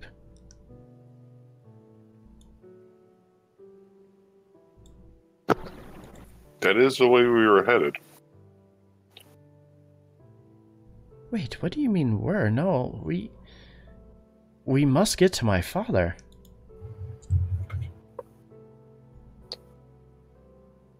That is the plan, yes. After a couple minutes, Thwip kind of noticing that your attention's now on them and less on your traveling companion's task, kind of clears his throat and says, listen, my boy, even Waterdeep is almost a month's travel by foot. Might I advise that you gain some alliances before attempting to take these giants on your own? You may have gotten lucky out here once or twice, but I can assure you it's not going to continue to happen. That's when I take out my Emerald Enclave badge and fix it to my leather vest. Sirac kind of shakes his head and says, well, I'll have you know, sir, we can easily just hop aboard a ship. I'm a lady. Not you. We could easily just hop aboard a ship in Lascaux and make our way towards Waterdeep in no time. What? Maybe a couple days travel by sea? It's not really that difficult.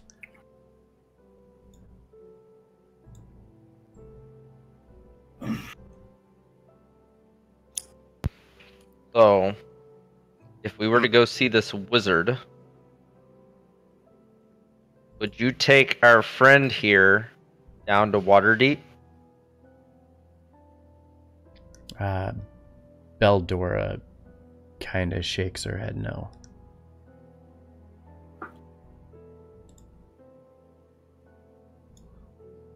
Well, we have a prior agreement with this one, so... He's right. We agreed.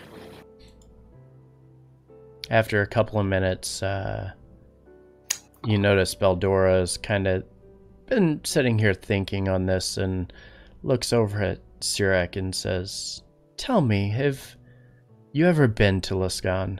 It's nothing but drow and pirate folk these days. You wouldn't make it past the North Gate, especially not this one." She kind of reaches over and kind of grabs on or kind of twirls a lock of Kalitus's hair a little bit. Says, "This poor child, what are you even doing with these people?" Perith puts her hand on Kalitus's shoulder and kind of pulls her away from the touchy-feely here. With that, Kalitus kind of looks back at both of them and raises both his arms, kind of knocking both of them away and saying, "I'm here to help people. Is what I'm doing. These are my comrades." And I look over at Sirak and say, "We did agree to take Sirak down to Waterdeep, and I do want to know more, and as my comrades do, about these giants, and seeking out help in that is all fine and well, but you have to realize that we have to respect our agreements." Thwip takes a moment and kind of stands up and begins walking over to one of the tables on the backside. And as he does, he says, "Very well then. If there's no stopping you, then at least take this. Then when you finally make your way to Everlon, bring this to Crown. He's been waiting for quite some time for this." And as he does, he turns back around and holds his hands out, and in his hands is this small mechanical box. And sticking out of the top of it is a small copper key, to which he turns a couple of times.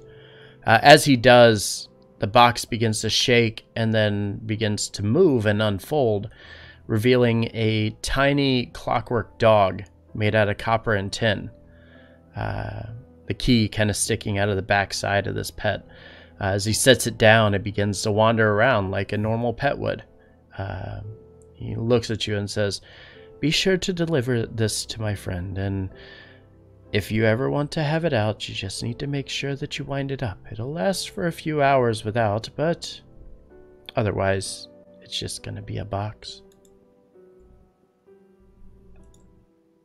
Caleb is kind of looking at it. That's fascinating. Just kind of watching the dog as it walks around the floor.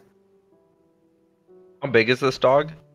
It's tiny, so maybe a foot Like by a boy foot. size type Yeah, it's pretty Okay. small. What does your friend need with a toy dog? He looks at you and says, "Consider it a gift."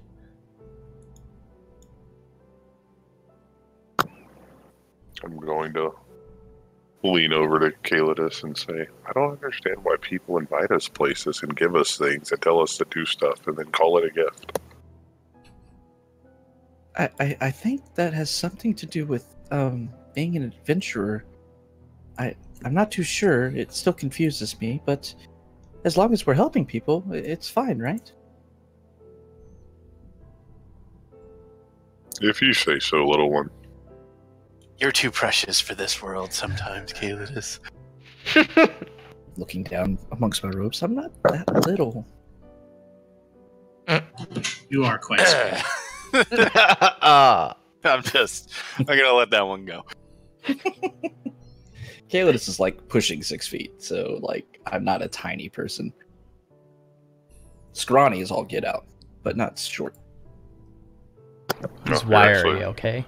You're actually taller than me, but I'm still going to call you little one. Because I'm not referring to your stature. Oh, snap.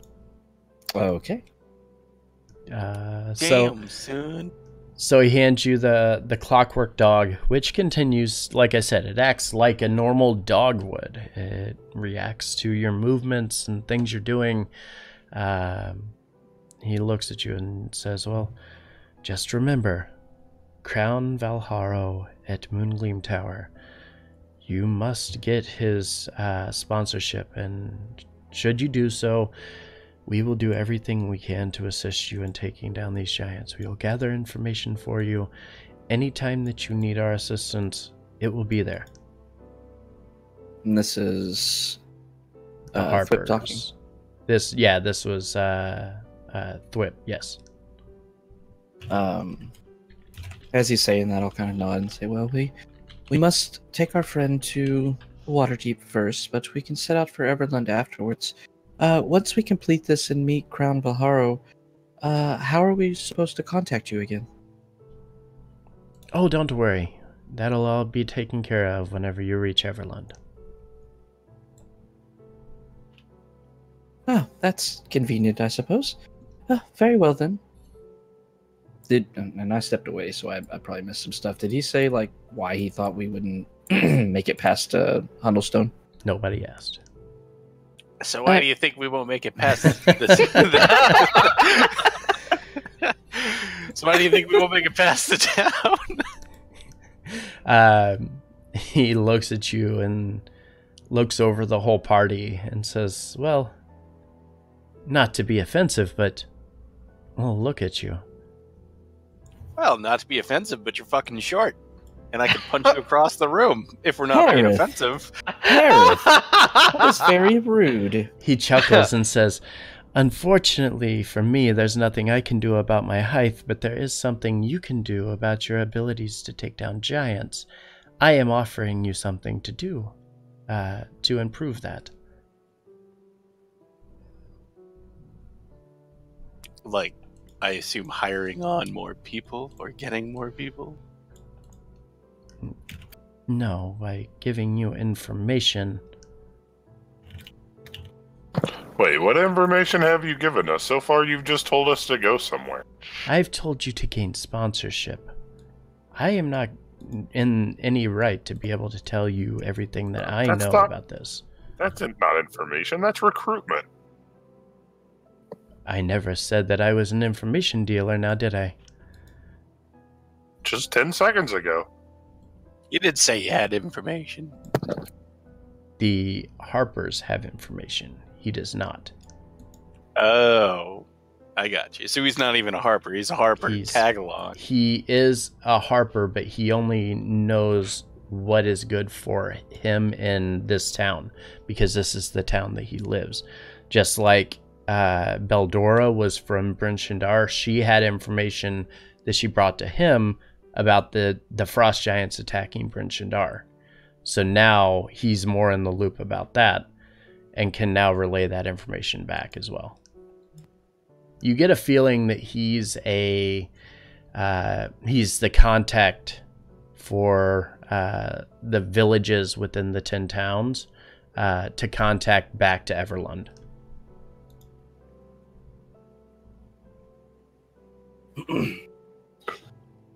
Well, if there's no other information that we need, then I suppose we'll continue with our journey.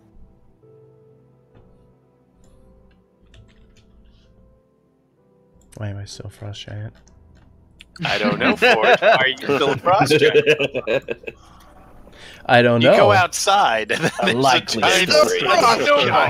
door's open. That's why he doesn't expect us to get past. The gnome was a frost giant all along. Cast Ultra Self on himself. And you wanted information and you couldn't even see past the giant snowball coming your way?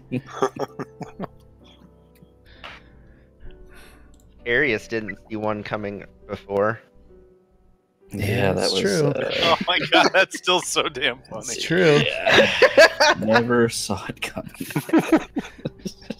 get hit by one snowball. It becomes a thing. And now suddenly it's a thing. It's just the nature of it. You're just standing there and be a shovel and then get plowed. I mean, you gotta, it's like I said, it's like the Wile E. Coyote thing. Like he's standing there, it just gets run over. Like it's just out of the blue. Gone. The mental image is so good. All right. Just well, for my notes. Thanks for this help. Question mark. We walked in, met Thwip, Beldora, and that's it. Right? Yeah. Okay. And they're They basically told us to go to this tower in Everland, and if we can gain the sponsorship of this wizard, we have the full support of the Harpers in dealing with the broken ordning of the giant. correct. The most secretive order that ever roamed the land, the Harpers. Yes, the most secretive ever. Never heard of them. Never ever. Nobody's heard of them. The who? The what? I'm sorry. The I Harpers. don't know. Why don't you ask a member if they're a member of the Harpers, and I'm sure they'll give you the full details. Hashtag something Calidus would do. Mhm. All right. So that, I'll nod to the two Harpers and say, well, we thank you for speaking with us, and we do apologize for not being able to expedite your request. But as we said, we do need to get our friend to Waterdeep, but I'm sure we'll head straight to Everland afterwards. I'm sure nothing else will come up at any point between now and then. Can't even say that. You're like, this isn't even true. I know this isn't true. I'm just waiting for all right, I'm gonna have 2 pages of notes, all of them side quests. It's fine. Again. And about that time, you watch as Beldora kind of reaches back over towards Calidus again and says, and don't forget my offer, little one. If you ever want to just stick around, I could show you a far better time than these folk. With that, Calidus will look back over towards her and says, oh, are you someone who helps people as well? Do you help them around just Huddlestone or Bryn Shindar or other places? Curious is going to elbow him in the ribs. Remember what Perith said about debt? Oh, I don't want to be in debt again. That was unfortunate. Beldora, no thank you. Thank you, but no thanks. Well, keep an open mind at least. And back over to Carius. Did I do it right? Yes, good. All right. Parrot levels that find your own look at the other ladies. All right. So you It's amazing. eventually make your way back outside of Thwip's house, back into the town of Huddlestone. You can gather supplies, things of that nature if you would like to, or you can continue on. I'm going to look at the sky. What time of day is it? It's pretty early in the morning. Well, not early in the morning. It's about 10 in the morning. Not quite midday. Okay, So you got plenty of travel time right now. Here's what we do. Just like he said, we can take a boat, be there in a couple days. Then maybe we can find a boat that will get us closer inland and make the journey to Everland shorter.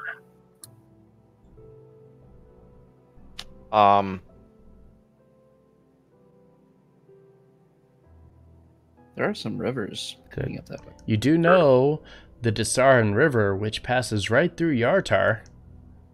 Hey, nothing bad has ever happened in Yartar. Let's go to Not Yartar, to point you in any guys. interesting directions, but hey, Yartar's on the map. You know, that's always a thing.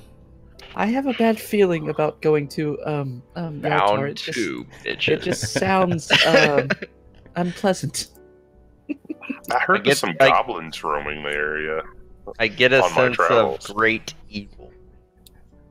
God, everyone is so fucking far away. Jeez. It really is. is It's really far. literally a 30-day walk from where you are to there. Waterdeep. No, we need to to go to Everlund. It's 24 days walk from where you are to Waterdeep. Or Yeah. like 3 days travel by boat. Can we do the old school, like, Batman movie transition? Oh, We're suddenly in Waterdeep! Yes, right after you roll 1 dice for every day. We I gotta are see if I run doing for that kraken something. or not. This guy cracking. Quick question for it. Yep. Would I know if there's any Emerald Enclave contacts in the area? Not within Hundlestone. Your closest bet from where you would be would have been Bryn Shindar.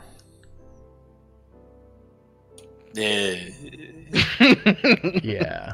Yeah. So we go by boat to where we need to go, and then we go by boat to where we need to go again, and we cut the journey in half, and the rock gnome still looks foolish. I like this plan.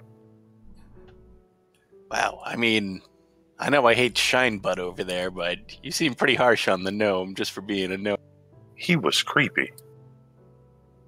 What about me? You have a shiny butt. I mean, How far away from getting like Sorry? out of the ice? You are. So it's a 5-day journey from where you are to the city of Laskan over here. By the time you reach about day 2.5, 3-ish, and you're crossing the river there, you start to cross into warmer climate, and warmer being there's not snow everywhere, but it's still like 45 degrees. but we're not absolutely freezing. Correct. Well, we seem to have some time. Do we need any supplies or anything? I still have, I still have a few days worth of rations, and should be able to make it to Luskin, but without needing resupply. How far is it to Luskin? 5 days. 5 days. How far would it be past Luskin to the next city? Would the next major city be Neverwinter? Next major Or- city would or- be Neverwinter. I mean, you could go to Port Lost, but I mean, that's really not that much of a city. Yeah, just a port town. Yeah. But they have boats. Luskan so does has Luskin. boats. Let's say Luskan's gonna have boats Yeah. too, and it's actually a city. I want to fight a drow pirate, Does okay? this place have a boat? Fire Shear, let me pull it up. Good question. We That may sounds not like a have to dangerous go place. Fight. Never mind the drow drow. pirates. Yeah, never mind. Screw the them. Pirates. I'll meet you guys in Fire Shear. I'll head up there first to get a boat. Don't worry, I'm definitely not going to burn the docks down so that we have to go fight the drow. No, that is not a port city. All right, that means that's not a safe place. Sounds like we're heading to Luskin. Shall we depart while we still have daylight? Yes, we should. Okay. We should get moving. I will draw plans for more igloos. This is how you make them. Silak, are you okay with this plan? We don't mean to lead you along. He nods and says, as long as we get to Waterdeep quickly, that's all that really matters to me. All right. Let's set off. Okay. All right. So you leave Hundlestone, making your way south. You know that the journey from here to the city of Luskan takes roughly 5 days. Though you also know that as you're traveling, you'll be in the snow for a little while, but eventually it's going to start to get to warmer climates. However, as you start to get towards the early evening point of the first day, you approach a T in the road. leading you. It splits off. One's going south, heading towards Fireshear. The other one's going southeast, down the northern means, which will lead you over to Lascan. And as you begin to approach here, you start to hear a bit of a commotion ahead. You watch as 4 well-dressed and well-armed hunters, dressed in like their warmest furs and their best equipment, quickly run past you, fleeing in the direction towards Hundlestone. Excuse me. Oh, they're gone. They're gone. That can't be good. I wonder what they were running from. As you start to glance ahead. Perception check? Yeah, give me perception checks. Oh, you sweet innocent little babu. Sweet Oh, innocent yes. more than you, Ranger. Even with advantage. That's it. You're getting buried in the snow. I will help. See, this is the one thing that even Shine Butt and me agree on. I think I kind of preferred shiny. Shine butt. Yeah, you have a shiny butt, so Acarius. How do you know? Caelidus. don't ask your questions you don't want the answer to. As you begin to look ahead, attempting to find the source of the commotion, you do notice at the side of the road several trees line the path. However, one of them is notable only because you can see an individual crouched at the bottom of it, hiding behind the tree, looking up, speaking to an individual that's kind of hiding and cowering in the tree. Hopper and Evandor, would you please introduce your characters?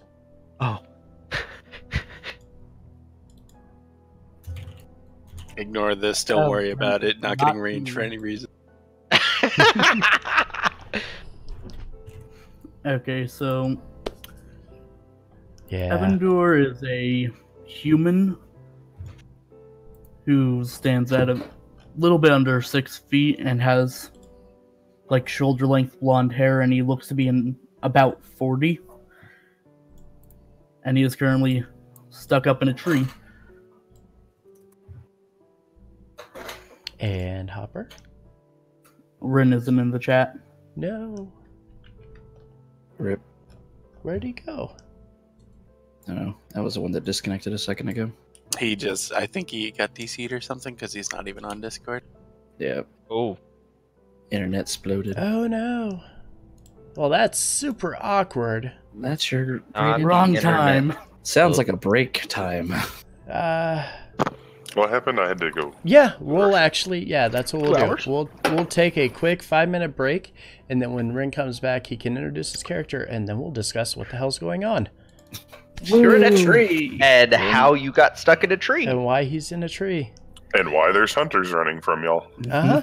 There's That's probably a story behind this. Unfortunately for us, it's probably very stupid. I wonder if this guy shapeshifts like the other guy. I bet it involves a gnome. All right. course So it yeah, 5 minutes and then we'll be back. So don't go anywhere, guys. We're going to take a short 5-minute break, and when we return, we will continue our story. So stick around. Don't go anywhere.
All right. So we're coming back. Let's go ahead and go ahead and roll into this. Unfortunately, we are missing one of our players still. Hopefully they come back very soon. Rin, come back. Drop back into chat here. All right, we are back. All right, so when we took our break, the party was approaching from Hundlestone, making their way towards the pass that was going to lead them in the direction of Lascan. As they were passed by 4 hunters who came running by, almost kind of running them over to get by them. As they did, the party started to take notice of their surroundings and noticed one individual huddled down at the bottom of a tree talking to somebody who was up in the tree. We got to learn who Evandar was, but unfortunately our other player's not here to do the introduction of Hopper. So we'll just continue on with the story and we can do the introductions after. The two of you, Hopper and Evandar, you have watched for the past few moments as... One sec. 2 stone giants moved into your camp and began to pillage everything they could find from your tents and your bags and everything there. Hopper, you had ended up chasing down Evandar, who quickly bolted and made his way up the tree, attempting to hide from the giants. The party, as you begin to approach and seeing this, you take quick notice of why the giants why they are hiding over by the tree, with Hopper kind of whispering, trying to get his attention and tell him to get down from the tree. Not going to be any good. I'm not getting down. Those are giants, you know. Seeing that I natted on that, I'm assuming I can hear the conversation. You can definitely tell that there's a conversation going. It's just far enough away. They're trying to keep quiet because they're trying to hide from the giants. So right. You could see they're talking, and you can see Hopper kind of motioning to him, and kind of able to lip read a little bit, see that she's trying to tell him to get down from the tree. All right, I'm just gonna walk up and look up into the tree and cross my arms. What are you doing up there? Lean back towards Alakul. Did he not see the giants down there? I am trying not to die, I'll have you know. Yes, there are giants. Doesn't mean you should go hide in a tree, though. You're not part of this conversation. I'm talking to Calidus. You're not part of this conversation, Ark, so why don't you see your way out of it? So, because of the giants, you thought it was wise to climb into a tree. What, so you could be eye level with them? It's worked so far, hasn't it? Just because it's continuing to work doesn't mean it was ever going to work in the first place. What are the giants doing while they're conversing? Pillaging. Have they noticed us? Not yet. Look, Evander. We can either go attempt to stop those stone giants from taking your stuff, or you can climb down out of that tree. And maybe we can get out of here before you all die.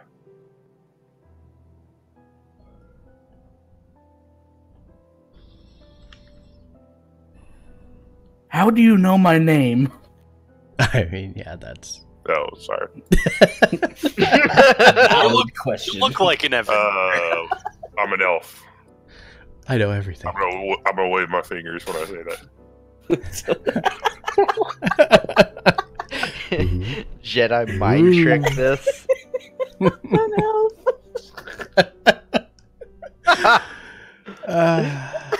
Fuck the rules, I'm an elf. Smack a Carius on the back of his head. Sirac, you may want to stay close to us.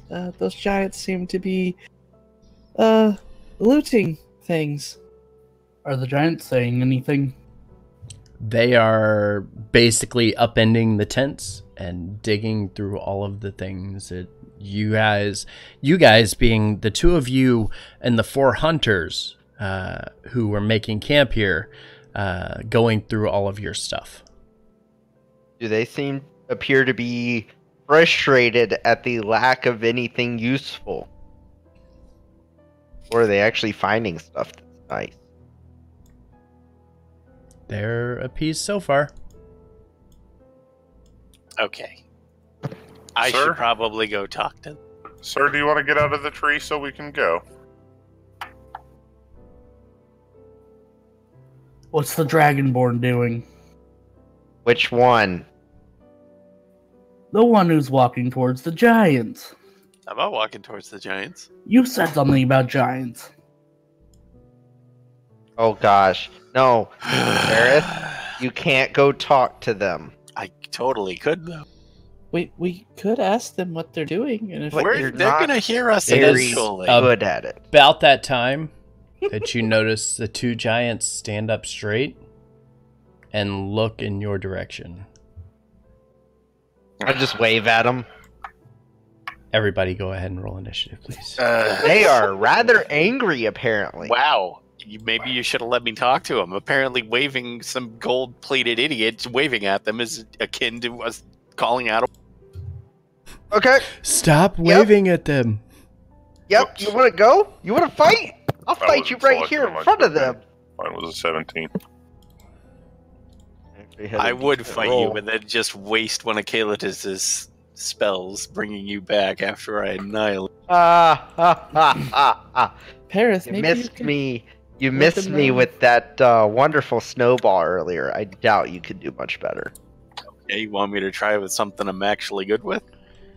I'm gonna die here. There's something like that You're you're gonna actually die in good a with? tree. I asked you how you wanted to have your character introduced, and you said, I want my That character was to in be in a tree. character. That was in character, and that is how we are introducing your character. So, My, Oh, I'm my Never initiative, left the tree. you get my to be initiative was actually a 17 for it. Okay. I just didn't click my token. So Oh, that's Sirac's initiative. I got really Rin's- concerned. You Rin's still back. didn't click your token, did you? yeah, it's down at the bottom now. Oh, there it is. I see it. Oh. Yeah. Oh, his laptop ran out of power. rip the dream.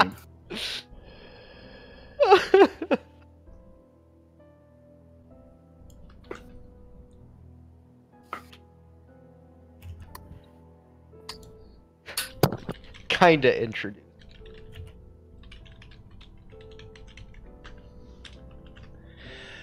Okay.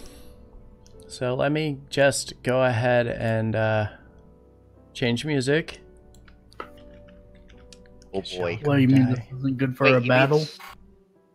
Slow piano music isn't good battle music? Oh no.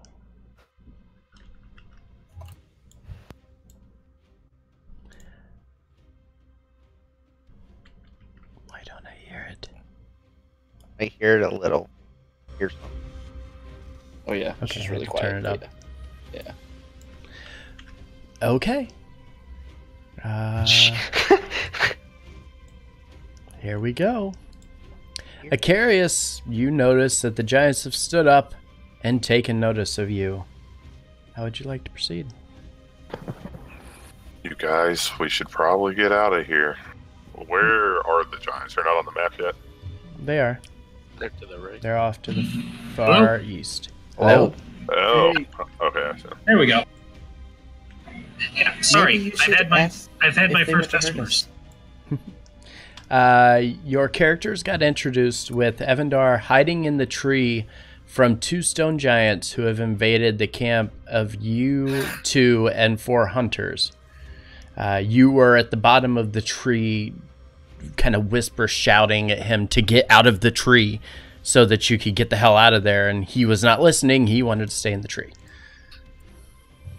The tree Sounds is my reasonable. place. So everybody rolled initiative. Your character has been added to the list. Everything is good. You need me to roll? Nope, I've already got you. Akarius, what are you doing?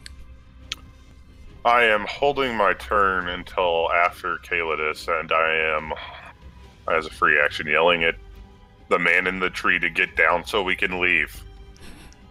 Okay. Just so you're aware, this road that's going east is the road that you need to take to go to Luskan. Oh, right by the giants. Dope. Uh-huh. So, Calidus, your turn. I'm not sure they're going to let us pass. Perith, maybe you can try talking to them. Maybe they don't want to fight. And I'm going to delay my turn until after Perith. Are you permanently moving down? Mm-hmm. Okay. I guess I'm permanently moving down too, because I said that my condition was after Calidus. Sorry, Lord. I don't speak giants. I made a Okay. grave mistake. Sarek immediately runs. He's gonna try to hide behind the tree. He is no good in combat. Reaches down and has a short sword in his hand. But that's just about it. He's going to hide and wait. Cool. guys, which way are we going? Down and to the right. Yep, that way. Towards Luskin. Right towards the stone giants. They're kind of in our way. I'm gonna move here.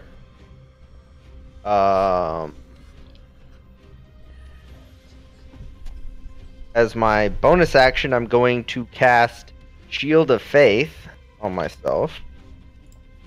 Okay. And as my action, I'm going to take the dodge action. Okay. Yes.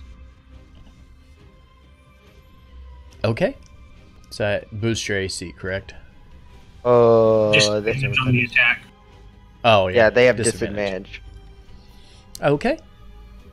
Because Anything I else? expect stone. Okay. Yeah, the stone giant over here to the side reaches over. This giant boulder sitting beside him reaches over, grabs it, picks it up, and launches it. Let's see who he's going to launch it at. 2, 3, 4, 5, 6, Not the 7. nice man in knowing the you. tree. Yeah, at the tree. Oh, that is so unfortunate. Oh, that is so unfortunate. Okay. Sorry, was The that rock. unfortunate? Hold on.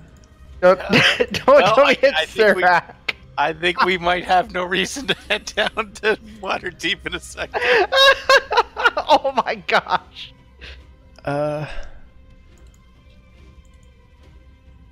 Hmm.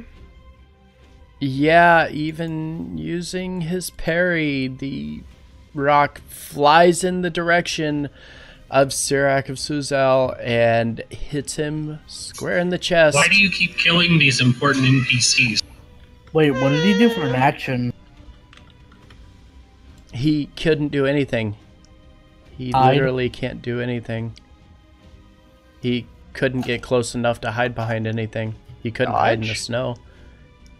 I mean, Not that it would have Even if helped. he I don't think dodged, it's it still yeah, would I have don't hit think him. I don't think it's Nothing would have mattered. Is he dead? He does drop to the ground, and is unmoving. Solid. He is unconscious. All right. Well, he can be saved. He's not meat paste yet. Evandar. Okay, I'm going to take out a pinch of iron from my vest and blow it towards Alakul and cast Enlarge. Ooh. Oh, Interesting. We're doing this again. Bloop. I'm big boy now. Ah, his ass is even bigger now. And even shinier. Ate it nice. It's even more shiny. No, I wiggle it a bit. stop it. Okay. Parrot, do you feel inadequate all of a sudden? Wow. Go on, you can take them now. Gonna put my hunter's mark on Candace. All right. Turn. Into your turn. All right. Parith, you're up. Wow, this. I don't think I need to be super proficient in giant to know. The one on the right just told us to fuck off. I don't think language is needed any longer. Yeah, Yeah, no. I don't think I need to do language anymore. Curious. I'm just trying to get. I'm trying to get range on it. Okay. I'm gonna move up to there, Forgebreaker. and then I'm gonna put Hunter's Mark on this one. Okay. Oh right, that doesn't work. Anyway, Hunter's Yay, Mark. what's I get all the benefits on it. So. Yep. Then I'm gonna draw a pair of arrows, and I'm gonna take 2 shots at him. Okay.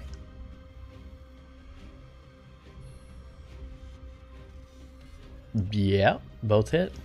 All right, so Hunter's Mark is for both. Colossus Slayer is for 1. Or no, Hunter's Mark is for 1. The Colossus Slayer is for everything that's hurt. You get Colossus Slayer once per turn, I believe. I think it's for every. Colossus Slayer is once a It's once turn. per turn. Hunter's Once Mark per is turn. every. Right. Hunter's Mark is for everything. Mhm. Okay, thank you. All right, so for a total of, I'm just gonna assume those both hit. 22 or 21, 29, 37. 37. Mhm. I do math good. Good damage. Decent You actually damage. hit something. Anything Solid. else? No. Very fortunate for Alakul. Okay. Carius, you're up.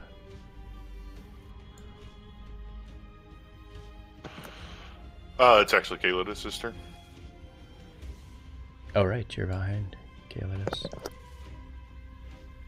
All right. Well, it seems that diplomacy isn't going to work. Turn around immediately and heal. Sirak. I will bonus action healing light for 2d6.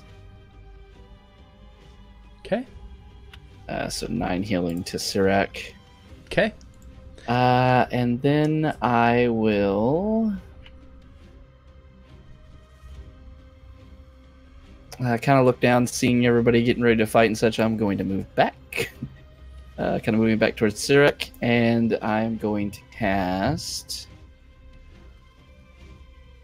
Oh Jesus, this map is huge. Mm-hmm. Let me look at ranges real quick. I think I have enough range, but let me double check. Oh shit, no I don't. Alright, well I'm gonna say the line.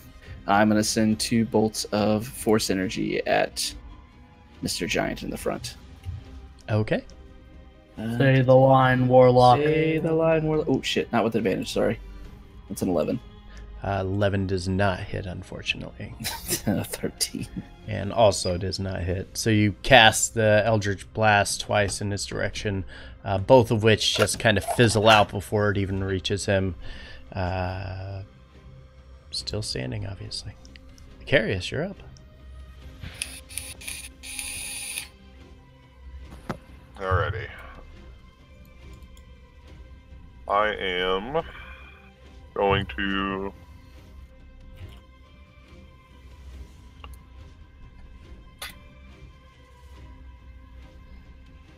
let me double check that.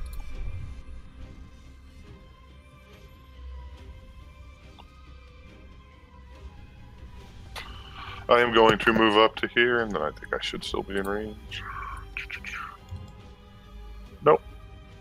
I am just barely out of range, so I am going to end my turn there for right now. Okay.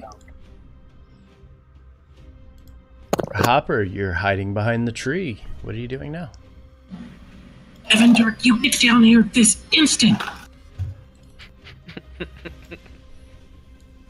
You're making us look bad in front of the travelers. Hi, we'll be with you in just a moment. Evandor, get down here right now. I swear to the gods. Just a second. We'll be with you. Hold on. And she takes out her bow and she's gonna fire it at the closest. Okay. Let's see. And from where I It's am, 125 feet, yeah. That is still within minimum for longbows. Longbow. Yep. And so I'm going to use a superiority die for distracting strike. I think that's not tied to melee.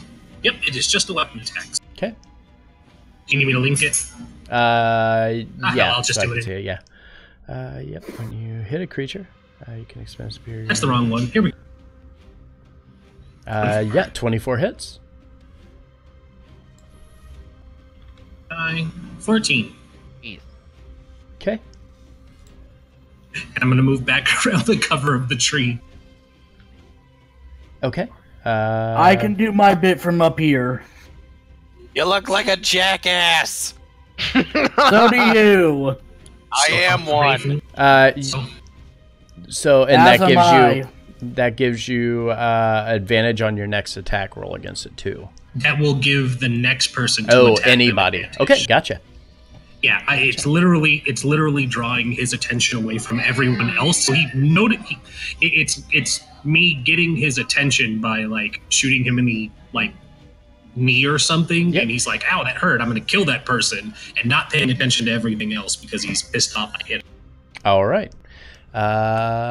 So with that, he will definitely have his attention as he rushes forward. And he's going to grab on to that tree stump that's in the ground, and instead of throwing a rock, he's going to take the tree stump and throw it in your direction after hitting him. Ooh, crit fails. Ooh. So it flies by, hitting the tree above you that's kind of blocking some of it. Hits one of the branches and actually shakes the tree. Evandora, you're kind of holding on for dear life as this thing's shaking, almost knocking you out of it as the tree trunk flies. No, you don't need to make a save. Are you telling me, Forge, that your crit fail table doesn't have something for thrown tree? It does not have something for thrown tree, Ranged weapon unfortunately. I told you were at eye level. Top of the turn order, I'm Sirak. fine. This is fine. Sirak takes a deep breath, gasping a bit, and kind of looks around, really unsure of what's going on. He is going to continue to hide, getting actually behind the tree now, and is going to have 3/4 cover as he hides behind the tree. Oh, hi. I'm Hopper. This is Evandor. Evandor, get down. Cool. You're up.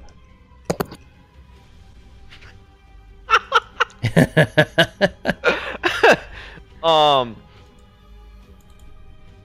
gonna take a diagonal path down over in this direction. Okay. and hold my action in case one of them approaches me. Okay. Meanwhile, telling the party to let's get out of here. All right. So you make your way down that way, holding your action until something comes closer. Let's see if that happens. Gets here, not close enough. But as he is running over, yeah, he's gonna reach down, dig his fingers into the ground a bit, pulling up a big chunk of this frozen earth underneath of him, and also hurl that in your direction. Does a 20 hit? No. No. Awesome. Flies in your direction, and as it does, you're able to quickly maneuver your much larger body out of the way, able to avoid the attack as the chunk of earth flies over your shoulder. Evandar, you are up. Okay, I'm going to... Let me see if I have the... it right. Okay. I'm going to reach into my vest, take out a bit of a small ball of bat guano and some sulfur, strike them together, and cast Fireball. Nice. Okay. Go ahead and give me the roll for that. Dex saves. 24. And I'm also going And to a sculpt the fail. spell around Alacool. Okay. The first one, the one to the north, succeeds. The one to the south, however, fails. So the south one will take full damage, half on the one at the top. And at this point,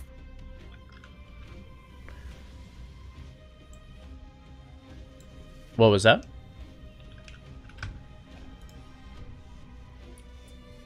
Ark.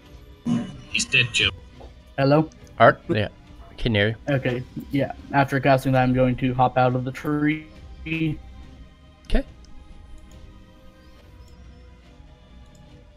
And is that the rest of your turn? I think he's lagging. It sounded Yeah. like he faded out lag-wise. Yeah. I'm gonna hide behind Hopper. All right. Yes.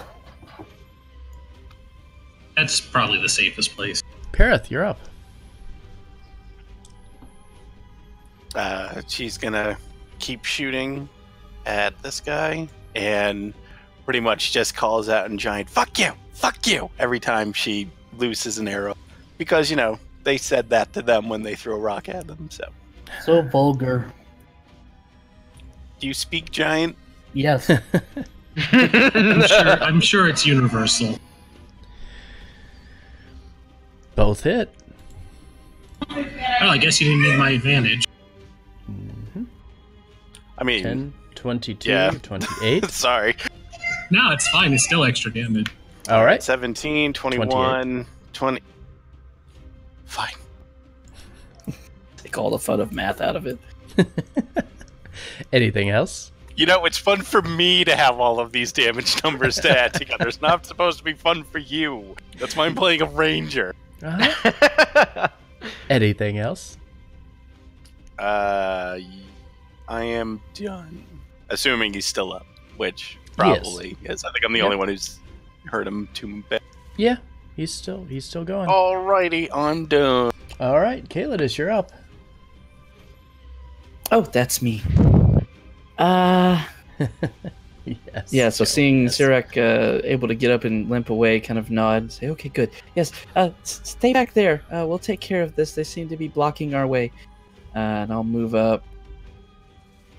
25, 30, back here. Everybody else looks fine, so I'll do something else. Oh boy. I get to attack. Oh boy. Mhm. Right, go attack A it again. shocker.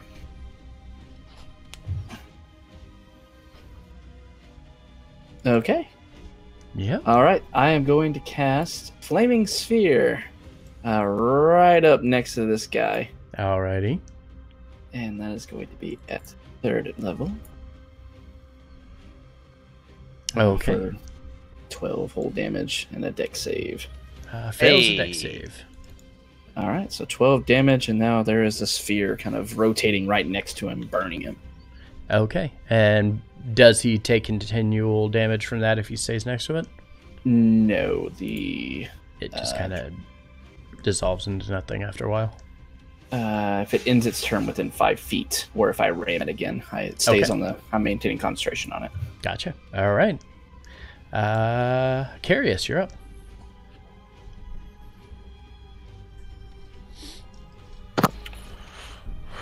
All right. I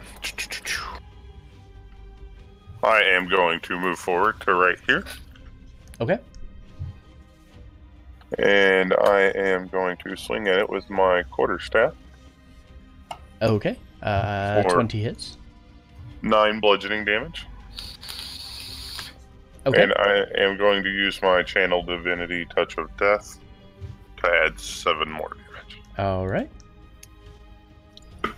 And then I will expend 1 key point, and as a bonus action, disengage and move to my final 15 feet. Alrighty. Quickly coming in, making a strike, and then reaching out with your hand, pressing against the skin of this stone giant, inflicting a bit extra damage, and then running out of the range of him quickly. Hopper, you are up. Hopper is going to start moving forward. Just stay here. Don't do anything that you normally would do. Is this snow here considered difficult? No. Okay. 30. I'll move right about here, keep the bow out, and I'll probably do another distracting shot to try and get Alakul an opening. Okay. 19? 19 hits. Which one are you attacking? The one to the south? The topmost. The top one? Okay. All right. Anything else? 12 with the superiority. Alrighty. That's everything. I'm gonna hold on to action surge. Okay. Sounds good. So yeah, you loose the arrow in the direction of the stone giant, hitting him. You notice this one's looking pretty beat up. Everybody is pretty much piling on damage to this one. The other one looks pretty good to go, however. But with that, it is his turn. He is going to step up and actually stop right here. Acarius, give me a dex save, please. Sure. Really? All right. +8. Unfortunately, he reaches down, grabs onto you, and hurls you 60 feet in that direction. I'm going to roll your damage. As a monk, can you deflect yourself as a missile? Could I deflect another monk if I was a That's a monk? lot of damage. You go flying through the air, crashing down into this hardened ice or snow-covered ground, taking 24 bludgeoning damage from the impact as you land 60 feet away from where you started. And with that, you see him kind of point back to the one behind him and points in the direction of Calidus and Parith directly in front of him. But that is his turn. You all right, big guy? That I'm taller than? Me? No, I'm not doing so well. Calidus, can you go do your thing? Walk it I off, can big help guy, him. you'll be fine. He's gonna stay hidden. He's no use here. Alakul, you're up. Oh boy. That fire was there, I think, right? Yes. Shit. Yeah, that's fine. All right. Yeah. So if he ends his turn there within 5 feet of it, Mm-hmm. another dex save. Okay. Oh, we should have put that on the map so I could have remembered. He saves. Okay, so he'll take we'll half mark. damage. So we'll say, like These here. are some dexterous giants. Mm-hmm. I want to We say didn't right skip a leg day. I don't know why I did my zombie voice. All right. All Alcohol, right, you're up. so 3 damage. Yep. All right. Got it. I'm gonna move right here, right in front of him. Mm-hmm. And I'm gonna take a swipe with my longsword. Alrighty. And I believe I get advantage on this one, right? No. Thanks to It's, Hopper. They Just trying that to did. was figure out- only... Yeah, but that was only for the next attack. Is that correct? Nobody's They made did an attack. another distracting- Yes, they have. People Who? have attacked since Hopper. No, she did it on her last. She did it a second time. Oh. And that was another distracting strike. Okay, on the gotcha. Yes, so then, yes, advantage. Okay. 24 hits. All right. And another one. That's gonna miss. Fortunately, yeah, that one's gonna miss. But your first one does significant damage. You watch as he stumbles backwards, kind of bracing, like almost dropping to a knee. Still almost as tall as you, even though he's dropped to one knee. Kind of quickly uses his fist to kind of push himself back up. He is still just barely hanging on there. Okay, that's it. All right. Stone Giant to the south is going to go here. And is going to... Yeah. Okay.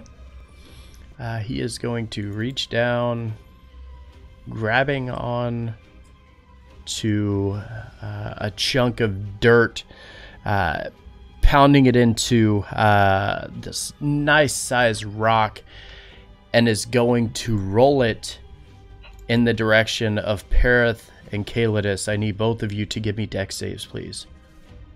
Gee. Oh dear. That's scary. Oh shit. I like jump on top of it and like run across it as it rolls, and then just hop back down. The impact of this rolling rock in your direction deals 28 bludgeoning damage. You are also knocked prone. So, it doesn't matter. You're knocked prone anyway, huh? Never Caleb mind. is still alive. No. On save, though, Perith, you're able to quickly sidestep out of the way of it, seeing it coming, and kind of shout back in the direction of Calidus, warning him that it's coming, but it is far too late, as it smacks him in the chest, dropping him to the ground, and he is unmoving. Looking towards Acarius. Acarius, are you okay? Oh god! Are you unconscious? I'm sleepy Yes. sleep. He is. Gee. He is. Evandor, you're up.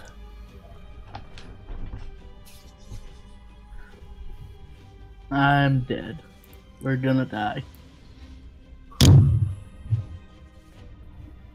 Don't fix what ain't broke. Another fireball right here. And I'm gonna sculpt around anyone I hit. Okay. Oof. Beefy. So I don't need to save. Nope, you guys take no damage. Yep. This one Elite. does collapse to the ground from the damage of the fireball. I'm even saving, it wouldn't have mattered. However, this one, he saves, so he takes half damage. What is that, 18? No, 17. 7, yeah. 17. Okay, taking part of the damage from it, kind of cowering away a bit from the fire as it begins to engulf him, but he is still standing. I'm gonna do the same as what's his face and try to get 3/4 cover. You'll be able to get half cover, I'll mostly take what I can because get. mostly because he's trying to stay as much hidden behind that as he can. This is my hiding spot. This is my hiding You can go spot. Find your own, somewhere. damn it. This There are is other my trees. burst. Go hide in the tree. Parrot. I don't know if I can climb it again.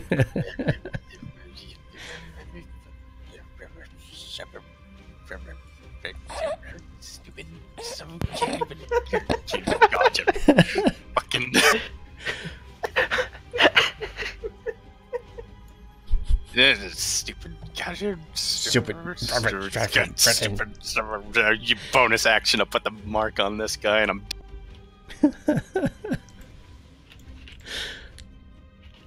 Okay. Mark's on him.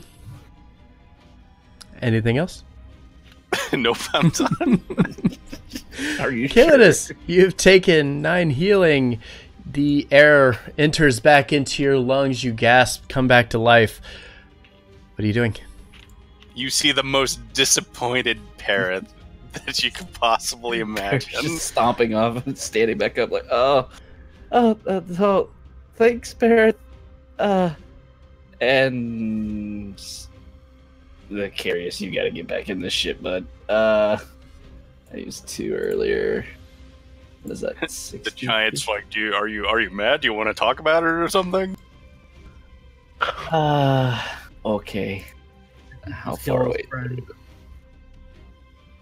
I'm gonna move away now. That'd be great.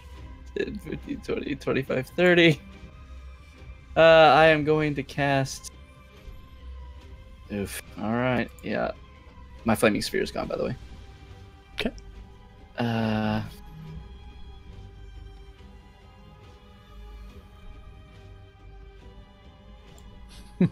Yeah, I'm gonna cast Cure Wounds and Healing Light onto Acarius. Alrighty. So Cure Wounds at level 3. That's 20. And we'll give you another. Whoa. What is it? You took like 20 something damage a second ago. I can give you 1 more Healing Light. And 1d6. And the 4. So 24 healing. Oh. Well, that was just enough for making that. So Calidus just limps over there, kind of waving and thanking Barrett, saying, laying hands on Acarius. Okay, there's only 1 of them left. I'm gonna stay back here now. Yeah, I appreciate that. Thought I was hiding well enough. I'm sorry. I am going to. You were in the middle of the open. What is your turn over, Calidus? Yes. I'm going to bow and say thank you, Calidus, and cast a Shield of Faith on him. Scolding is a free action. Scolding is a free action. Crying is also a free action. Crying is a free action. And then I'm going to turn towards the giant and. Oh, no, yeah, I just cast Shield of Faith, so I'm just going to move forward Okay. to right about here. All right. Anything else? That will end my turn. All right. Hopper, you're up. Okay, Hopper's going to drop her bow and she's going to take her glaive out and she's going to skip her way over to this remaining giant. And because I'm a dummy, I totally forgot that I had extra attacks, so she's going to swing. Okay. Do it. And I will also use another superiority dice. Okay. Given a. So there's 1. Mm-hmm. Mm-hmm. So 12 on that one. Okay. And Yep. 26 Yep. for another 10. All right. That's it. So next person to attack this guy has advantage. Okay. Thank you. Sirik is useless. Staying behind the tree. Alcool, you're up. Okay. I am going to step around, placing myself in between the giant and Parith, and swing away with my longsword. Unfortunate. That's a 25 actually, because advantage. Yep. Hits. And Yeah, I'm gonna do it. I'm gonna Divine Smite at level 2. Okay. Do it. Enlarge wouldn't work on spells. No, ignore the second enlarge. Sorry. But that is another 19 damage. Yes, it is. And is he still alive? He is still alive. Okay, I'm gonna take my second attack. Okay. The 20 hit. 20 hits. And another 5. Okay. Literal minimum damage. Anything else? Awesome. Nope, that's it. All right. You watch as the stone giant reaches down, grabs onto the head of Hopper, or reaches down to grab onto the head of Hopper. Hopper, I need you to give me a dex save, please. Oh boy, here I go dexing again. 23. Yes. So you're able to avoid the fling as he reaches down, taking his hand, trying to grab onto you and toss you out of the way. As you're able to avoid, he angrily reaches up, grabbing onto his club, bringing it down for a crit strike. Yeah, okay. Yeah, that's going to hit. 3. Yikes. Ow. Wow, that's a lot of damage. 3d8 This is is a lot of nuts. 24. 24 plus 19. So 43. Mm-hmm. You dead? Hopper, you're not dead yet. No, I shouldn't be 43? dead. I am. See, it's like it kind of seems like it's not worth parrying this because it's a fucking critical. And it's like, oh, if it was something minimal, I could reduce it. This is a lot. And it's not going to be enough to outright kill. 43, you said? Yep.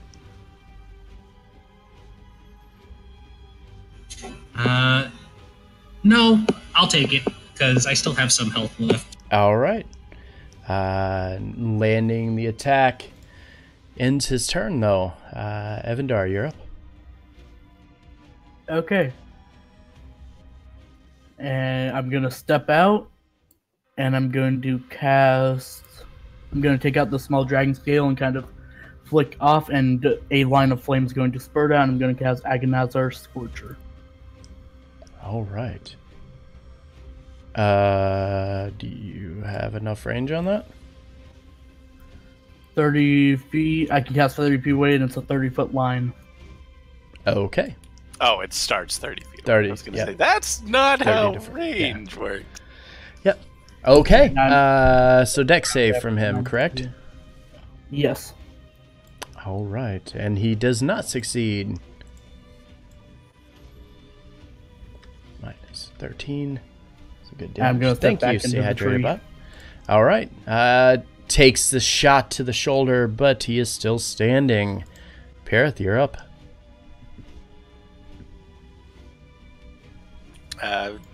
Pulls back 2 arrows and fires. Okay. First one misses. Second one does connect, though. 23 total. And tell me how you just killed the second stone giant. Hey. She tries to do that fancy thing where she lands both shots at the same spot and like does the Robin Hood split the arrow thing. But she misses the first shot. She's like, oh, well. And then, but does manage to make the second one, which hits him right in the forehead. All right.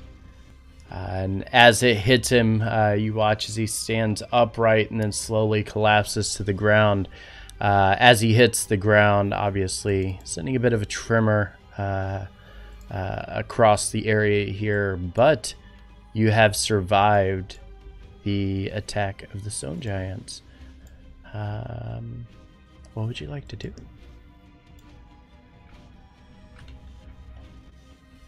I'm just looking at my enlarged self, like, I'm gonna drop concentration. Okay. Making this real hard to heal you, buddy. Evandar, Evandar, you came down from the tree. I'm so proud of you. And she's gonna jump over and hug him. With that, I apologize. Sorry, Perith. Excuse me, miss, you look hurt. Oh, this? No, it's just an arm. And she's gonna hold up her left arm, and it's like dislocated. No, it's fine. I'll walk it off. It's fine. As you say that, healing energy just radiates around your arm, and you get healed up by 19. Wow, that's much better. I can actually feel it again. Oh, that's good. Also, I'm not sure you could walk off a dislocated shoulder, by the way. No, it's fine, really. Just positive attitude all the time. We're gonna be great friends. Yeah. I'm gonna run over and check on the stuff. All right. As you look through everything here, you notice that the hunters have managed to leave behind some of their belongings. A handful of arrows, roughly about 15 of them. Some clothes and things of that nature, snow boots. You do find one individual in their haste left their coin pouch behind, which contained 300 gold pieces and 2 100 gold piece value gems. Gee. Are either of them diamonds? No. God damn it. Yeah, these people in diamonds. Everybody wants diamonds. You're level 6. Why didn't you come prepared with a diamond? I mean, Because Forge didn't give me money. I didn't. Oh, right. I didn't give you guys anything extra. You two. Ah. That's right. Wrecked. True. Wrecked. Yeah. Nerds. Well, it sounds like there's a diamond and another 10,000 gems in there. Ah, his butt's still so shiny even from over here. I dropped Sorry, what is she shouting normal about? size. It's covered. So shiny. Why is she looking at your butt? Does she like you? It's Are you two something like she the does. Dragonborn couple? It's so sweet. They certainly fight like a married couple from time to time. Oh my god, do you guys have eggs together?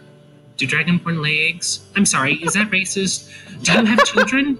You must be married the way you guys go on about each other. I met this one a week ago, it seems like. Oh. You guys fight like That my grandma and seems grandpa. rather quick to get married. She's just Is that rather common? grumpy. She's. I think rather it. I think grumpy. it. I kind of whisper. I think it's because she's a chromatic dragon. Wait, what does that mean? Evander, what does that mean? Her Well, scales Alec, are well, the it's- chromatic as- variety. As painful as this conversation is, it's not as painful as me taking a shot at you with advantage because it's a... Wow. Okay. Oof. You miss. Perith, please calm down. There's no reason to attack Alakul. I'm proving I can hit him! You still miss. But you missed. Hashtag 21 AC. So his arrows are flying around. I'm gonna walk I'm over to his just hopper. shooting at him constantly. Hopper's going to lean into Alakul and say, you know, if this is like a form of mating ritual, it's usually best to indulge them, because at least she's trying. 3, 4, 5, 6. Still a miss. Caleb is Fury gonna. is hiding behind this No. rock. Maybe just feign a winging shot to preserve her pride. This has nothing to do with that. She 6. Damn it! It's getting progressively worse. I'm gonna move over towards Evander and say, "My name's Calidus. These are my friends. Don't worry. Never mind. They're like this all the time." I yell over to her. 24. Oh, that hits. There you I hit him go. right in his ass. Finally. What are your names? Yup. You finally got it on what, your fifth attempt? I put Hunter's mark on No, him. I am Evander Nathandom. Hi, I'm Hopper, and she'll skip over to where you guys are talking. With that, I'll kind of yell over. If you two are quite finished, this is Hopper and Evander. If you don't mind me asking, why were stone giants attacking your camp? Ask them. they're dead. I think they were so- just real. That's the point. Isn't magic able to fix that? You have magic. I could fix that. Do you really want me to? They seem to No. be quite upset No. with us. Not what I meant. I meant asking them. I do not have. What you that kind of think all magic. magic users can speak with dead people? I expect Evander to be able to. He said he's a great wizard. Some of us magic people can. Oh, can you, Acarius? Are you? Yes, I can, but I'm not going to. Oh, I mean, that's fair. But fair enough. it's good to know that you could, if you wanted to. Raising the dead isn't something we should do just to see why giants attacked a camp. Giants attack a camp because it's a camp and they're giants. That's a True. surprisingly narrow scope and focus, but I respect it.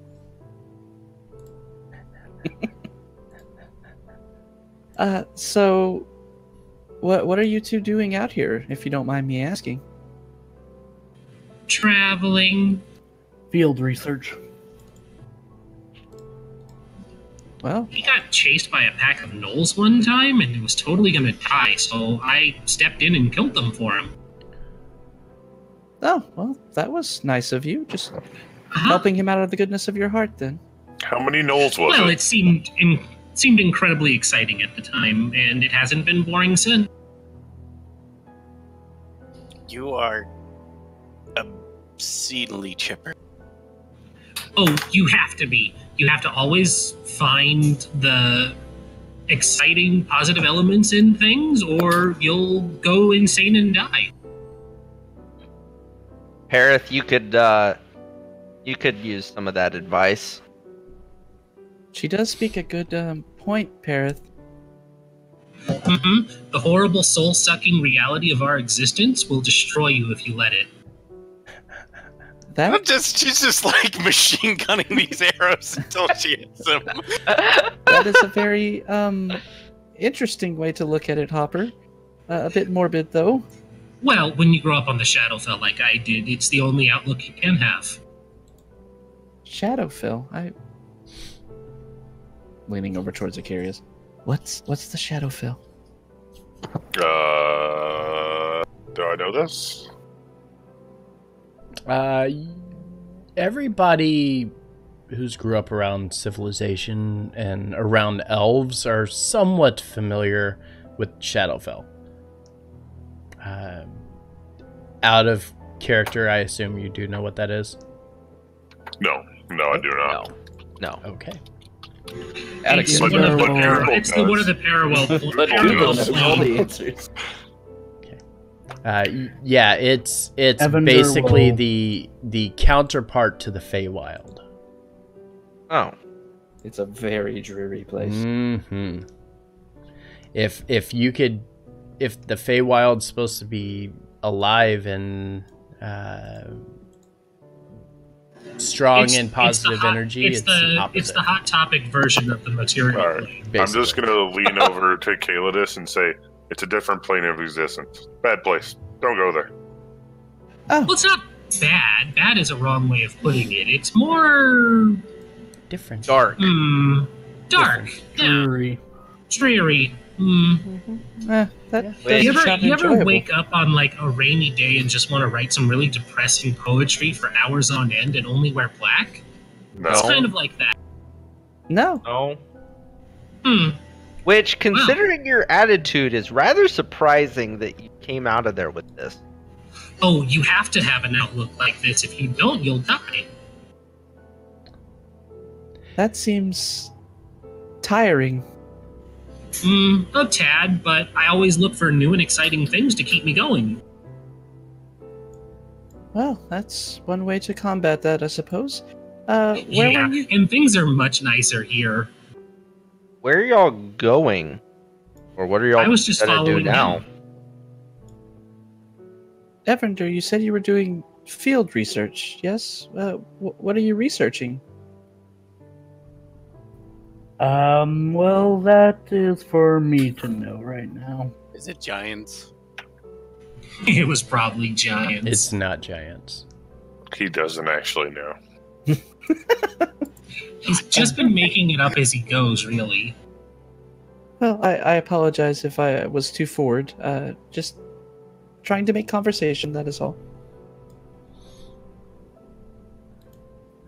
But now we should probably make our way back to Luskin to at least restock after this. Oh yeah, you're gonna like it there. Luskin's great. There are pirates everywhere. Can we get a boat there? Probably. Pirates can't exist without boats, I hear. Evandar would Yeah, know cool. that, yes, you could get a boat from Luskan whenever you get there. Can we get a boat that doesn't involve shady pirates? Probably not, but it's worth asking. Well, if you're going to Luskin, we are also headed that way. Great! If you would like some company. Absolutely. Safety You guys in seem numbers great. would be better. Although I'm a little concerned that your friends keep trying to kill each other. No, just one. Oh, just one? Well, She's rather grumpy. is she working out some problems? I have no idea I hear- why. I hear meditation really helps with that. Find her center. I'm standing right next to you. I hear meditation really helps. Find your center.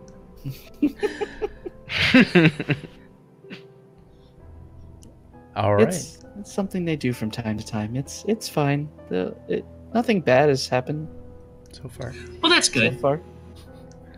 Except this Your one friend arrow that has a few arrows stuck out me. of him. Just pulling the arrow out of his ass.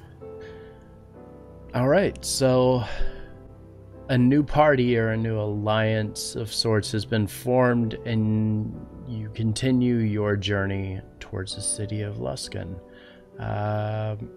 As you do, I need 2 D100 rolls, please. I'll roll one. I got the other.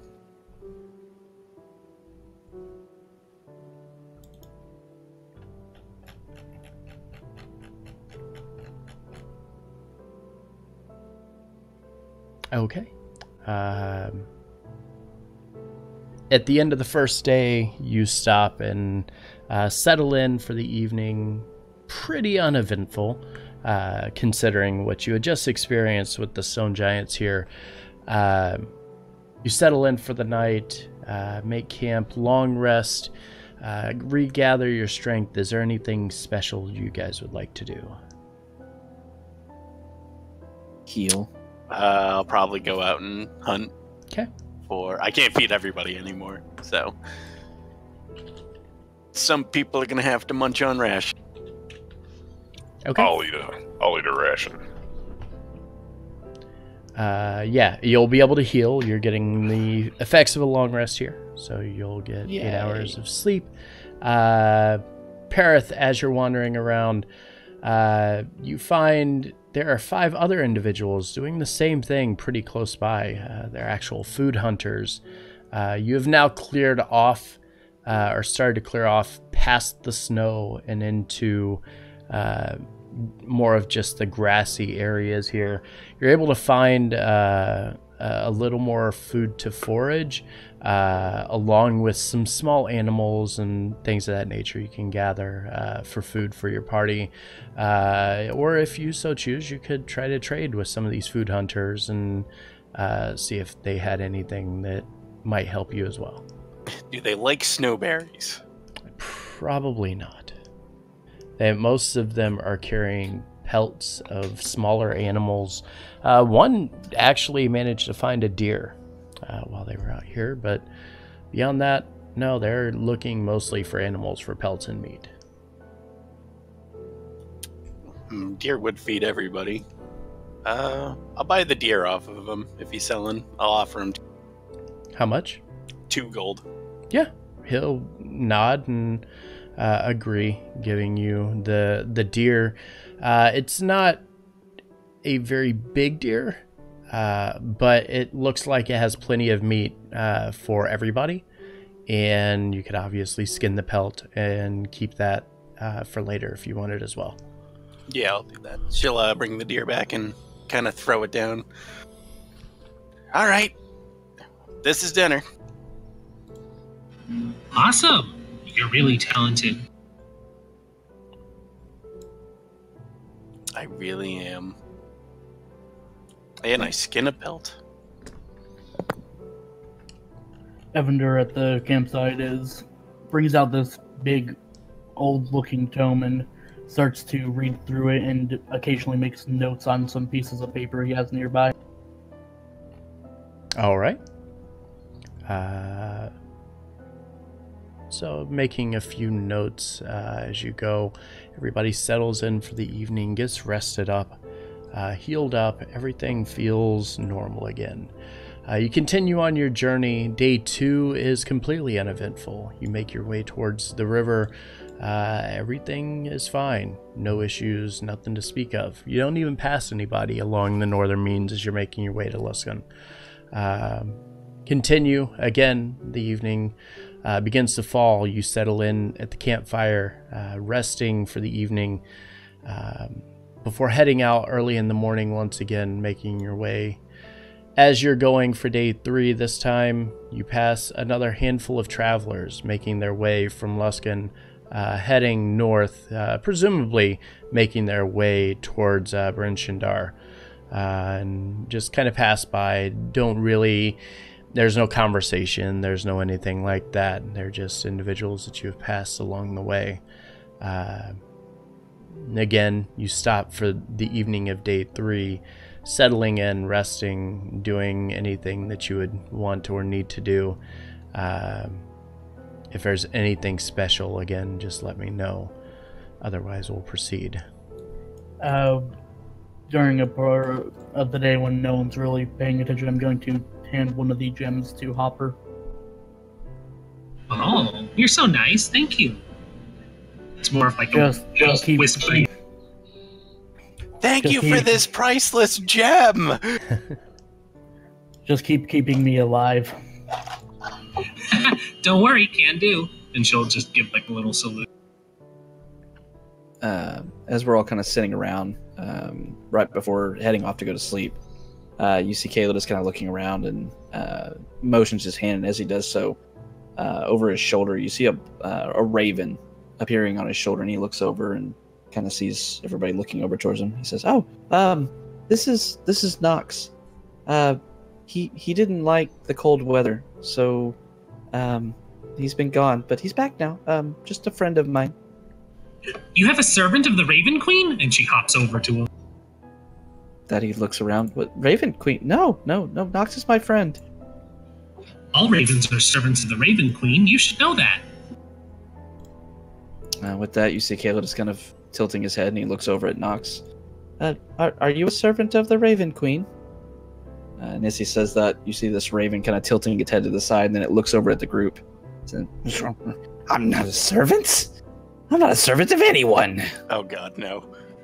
Oh no, Grandpa's back. Don't be silly. Even if you don't realize it, you're bringing secrets to my mistress. With that, you see the raven looking at you once again. Says, "Any secrets I bring back are to no mistress of yours. My master is far stronger than that." I don't know. Many people have said so, even Orcus, and he got his butt kicked. With that, you see the raven kind of looking over and says, "What have you gotten yourself? Who are these people, you little coward? I was gone for a few days." Hey, he's not a coward. He's really brave. He kept several of these people from dying. With that, with kind of a sheepish smile, you see Kayla just looking around and say, unfortunately, Nox is a bit contrary." You see him kind of motioning and sweeping Nox off his shoulder, the raven taking off and starting to fly around. He doesn't get along with others quite well, but he'll be nice to have around. He can look around and scout for us. Evander will then snap, and a barn owl will appear on his shoulder. I wish I had a flying friend. I know, right? The other thing, Calidus, your little raven friend doesn't have much to say. He can't handle the cold. Well, he didn't put it that way. Let me think. How did he put it? He said if you think I am going to go up there and freeze my feathers off, you can kiss my winged ass, was it? Nox? And you just hear the raven kind of cackling up above in the air. Yes, he doesn't like the cold. I bet he'd like an arrow less. Oh, please don't do that, Parith. Eh. Could be an impressive shot. No, it really wouldn't if it's normal Raven. It would be a real easy shot. I don't think she could hit it anyway. But yeah, with that, Kayla's gonna nod and say, well, please don't kill Nox. I'd be upset if you did that. I'm gonna get some sleep now. All right. Anybody else with anything? I assume I went hunting at some point. Yeah, I'm assuming every day you're foraging and just gathering normal supplies, just stuff to keep everybody fed along the journey. Pretty much. Mm-hmm. All right. So you wake up the next morning, again continuing on. This day, like some in the past, was pretty uneventful. You don't really pass anything. Nothing is really going on around you. It's quiet and a little warmer, which is always a much welcomed scenario for you after being in Bryn Shindar for a week. But then again, you settle in for the evening, doing the things that you need to do to take care of your day-to-day routine. Anything special or out of the ordinary? I'm actually going to go like actual hunting now that it's a little warmer. I'm actually going to go try to get a deer so that I can get another. All right. Go ahead and give me a survival check. Yeah. All right. I'm gonna get it, and then I'm gonna skin it. Okay. You're able to actually pull 8 pounds of meat off of this very nice-sized deer that you have found. Take the pelt as well, if you so choose. Yep. Okay. Anything else? Nope. Bring back, feed everybody. Glare hatefully at the shiny. All right. If there's How nothing... anyone could live north of Luskin, I don't know. With these snazzy Yeti cloaks that we got. It's true. All right. So in the morning, you wake up, continue making your way towards Luskin, getting very, very close now. You begin to kind of off in the distance, you begin to see the walls that stand directly up ahead. However, that's not all you see. As you begin to approach the city, off in the distance, you see a very thick black cloud of smoke that appears to be rising from the harbor. Unfortunately, from where you stand, you're unable to really tell what that thing is or what the smoke is coming from. However, as you're walking forward, your eyes fixate directly ahead on several wagons and fortifications that block the path through the north gate, as a small contingent of men stand in the road, watching very, very intently as you approach. As you begin to kind of look over these men, you notice there's a certain kind of motif to them. Kind of a ratty appearance, almost swashbuckler-esque with their clothing. Each of them wearing a symbol upon their chest, and all wearing the same color, like undergarment underneath of the coat that they're wearing. And each one covered in scars and dirt and brandishing scimitars. as you look them over, noticing there's roughly about 12 men standing at this gate. Kind of walk forward,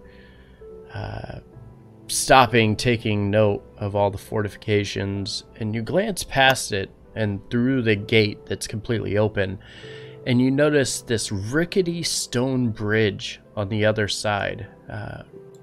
Let me move you to your map here so you can see what you're supposed to see.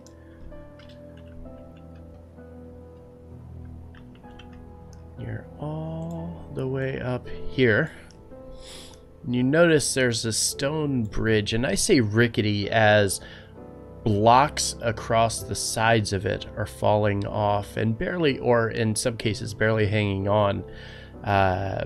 Barely looks safe enough to pass. Like, as you're looking it over, you're kind of wondering if your horse and wagon will be able to make it across, because you don't know if it can bear the weight. But you're at the front gate, you see these men. How would you like to proceed? Evander sighs and goes, "Ah, home sweet home," and walks across. Ooh, are they pirates, Evander? Forge, are they pirates? As you begin to walk closer to the gate, the one individual in front of you kind of gruffly places his hand in your chest, stopping you from passing him. You look him over, and he is definitely a pirate. And he looks at you and says, "Pay the toll. Gold or blood, it's your choice." Hopper's going to be right beside Evander, and she's going to put her hand on his wrist and lift it up off of the wizard and say, "Ahoy, me hearty! So, a toll, is it? Well, our friends back there," she pointed to the others, "they're going to be paying the toll, and we're going to just scallywag ourselves up to the bar. Where's the local tavern? Yar!" And she does, like, the squinty eye thing, too. You notice the individual that you just took his hand off of Evandar's chest, super angry. It's like as soon as you grab him and move his hand away, he immediately starts to get angry, and the others grab closer towards their scimitars, getting ready to brandish them, and looks back. She just has a bright smile on her face, and he'll probably notice that her grip is surprisingly strong. Looks back at the rest of the party, and says, "Gold or blood, you don't pass otherwise." Rushing out from the back of the group. I have gold here. Here's some gold. Caleb, just put your gold away. As he tries to run past, I put my arm and stop him. They asked for gold. Oh, and push him back. How much gold and do you I walk need? up. I walk up Excuse behind. you. I am a member of the host tower of the Arcane. Let us pass, and I will let you see how high up I've attained myself. As he's talking to him, I'm going to pull Calidus to the side and say, "In this city, you don't own that gold. Hide it and do not pull it out again." Okay. Put the gold back in my pocket and kind of look around. You watch as... We don't let him go alone, ever. You watch as the lead guy yanks his hand away from Hopper, and once again places his hand into the center of the chest of Evandar and says, "I don't care if you're part of the Brotherhood or not. Gold or blood, you do not enter my city." Perith, give the man what he wants. Can do. As soon as it looks like there's about to be hostilities between everybody, Oh and dear. I need everybody to give me a charisma save, please. Everybody within 10 feet of me gets +3. 16. How far are you from the rest of us, then? Well, how far are we spread out? I'm standing 5 feet away from you. I I guess pretty- how far? Oh! How far are you from me and Evander, I guess is the real question. Yeah. Because we walked up to I talk suck to at him. those. All right. I don't think it matters, Ren. No, I don't think it matters either. I mean, It could matter for me, though. Everybody except Acarius, including the 12 men standing here, have failed this charisma save. As you stand here face to face with these individuals, who are obviously either going to rob you or kill you, all of you, except Acarius, feel a calmness fall over you. It's almost soothing. And you, along with these pirate individuals, have suddenly forgot what all of this arguing is about. Acarius, you watch as everyone suddenly calms down. And it seems odd. Like, you don't know why. Like, everybody suddenly just stopped. They stopped arguing. They stopped bickering. It's like they don't even know each other now. hey guy, I'm really sorry for what I said. I was about to eviscerate you and strangle your friend with your small intestines, but I can't remember why I was so upset. Can I buy you a drink? From directly behind you, Acarius, you watch as an individual wearing almost jet black armor, which kind of glimmers with a faint blue undertone, wearing a black cloak that kind of drapes over his head, slowly walks by and raises a hand up, kind of motioning to the group to follow him. And he looks in the direction of the guards and says, No, there's no need for a toll for these individuals. They are with me. The pirates kind of look amongst each other, nodding almost in agreement, like they don't freaking remember. Why would they care? So they step aside, pulling the wagons out of the way. The individual begins walking, crossing over this bridge that's referred to as the upstream span, and entering into the city of Liscan. And that is how we end our session tonight. All right. I've never felt The like guy this who is before. terrible at charisma checks. And it's the only one who It's knows suddenly- what's going on. And a nat 1, which is actually which turns out to be a 10. But it's still a nat 1. It's still in that one. You guys had to have an 18 AC. Had to beat an 18 AC. So That's, I could have done it too. That wouldn't have been that hard of a roll for me. That would have been a really 9. hard roll for me. yeah, it's not 20 or 19, yeah. Freaking plus 9, man. Mhm. Yeah, because even with that bonus that Alakul gave to everybody, only Acarius would have succeeded.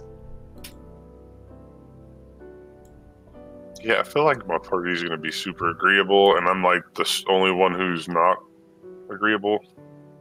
Just looking It's around. going to end poorly. But yeah. Remember in combat, if you're within 10 feet of me, you get a plus 3 on all saves. So stick to the paladin. Lol, never gonna get it. Now, that being said, I'm gonna be right in the enemy's face. Yeah, no, I I'll have never a, be getting it. I got 150 I'll be range. getting I'm it. not going anywhere near you. I'll be Alright. getting it. It's going to be great. I'm going to end the stream real quick, and then I'll be back and we can chat. All right. So that's going to do it for tonight's session. Thank you guys so very much for being here. Let's take a look and see who is around.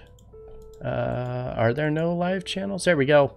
We are going... Yeah, let's go over to Welcome Party. They're playing a Superverse RPG. We're going to go over and raid them.